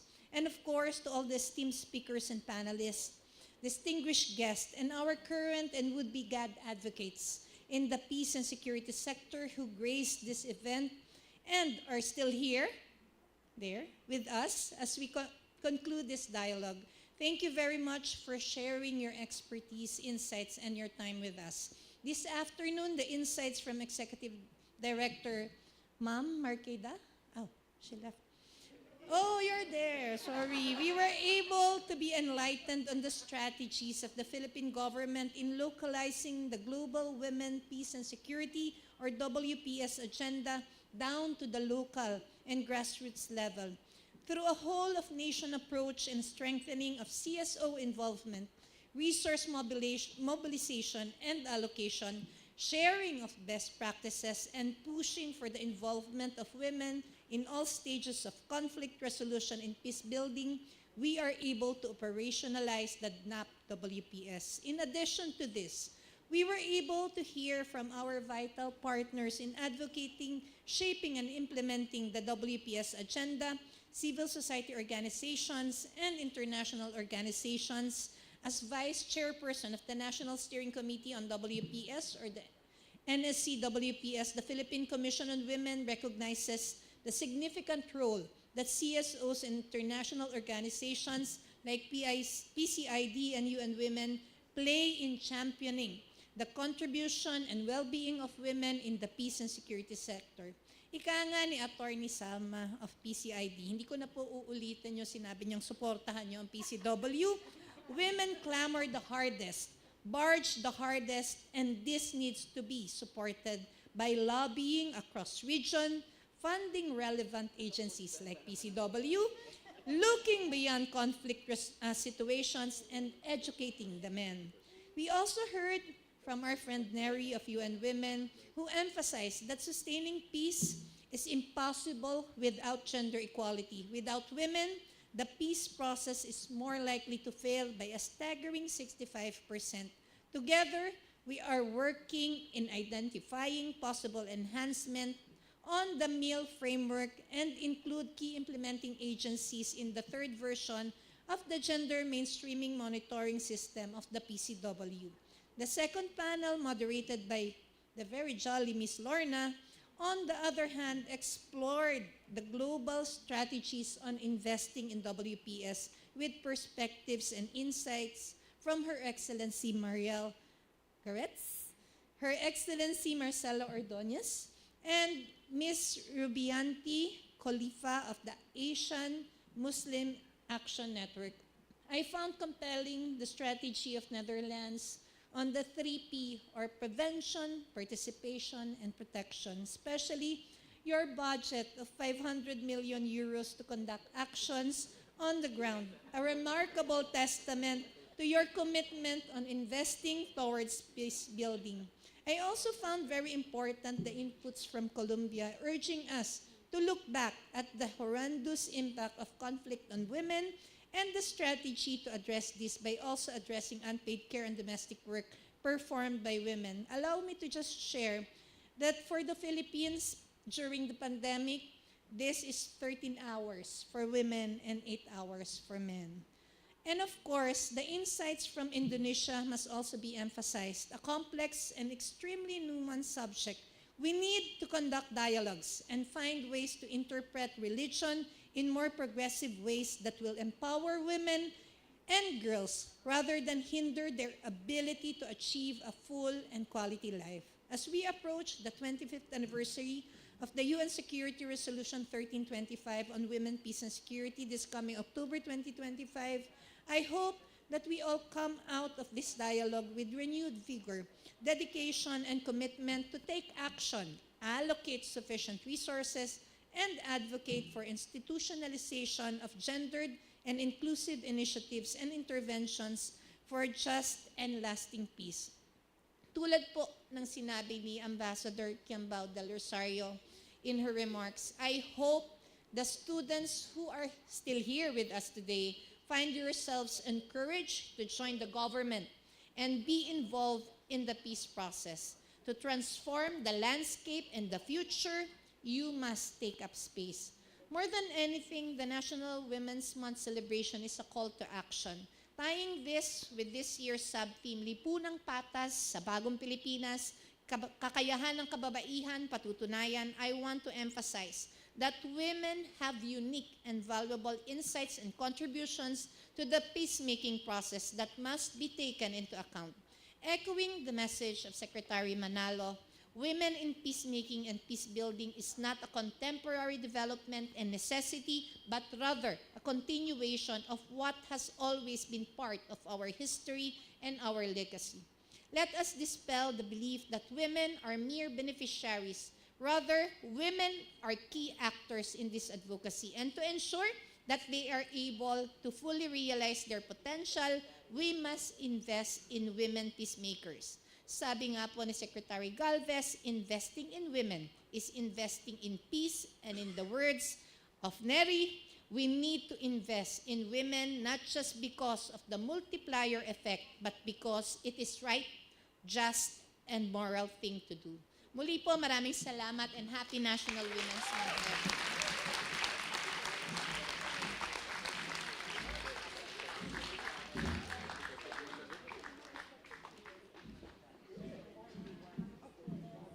Thank you, Deputy Executive Director Balmes.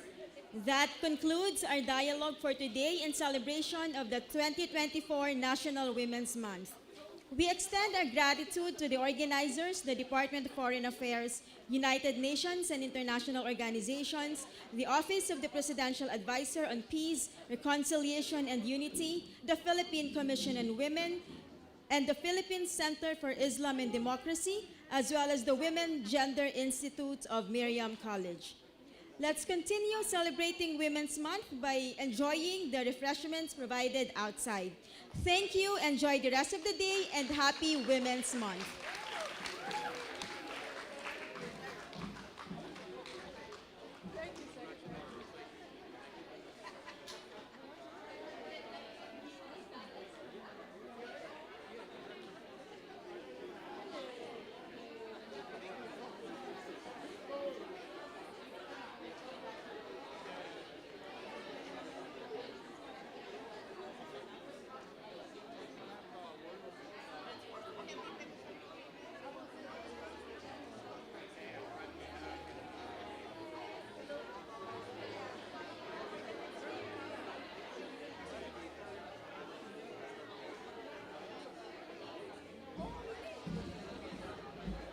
Hello. To all MC students who are still here, please approach the front of this place. We'll have a photo with Secretary Galvez and Secretary Manalo.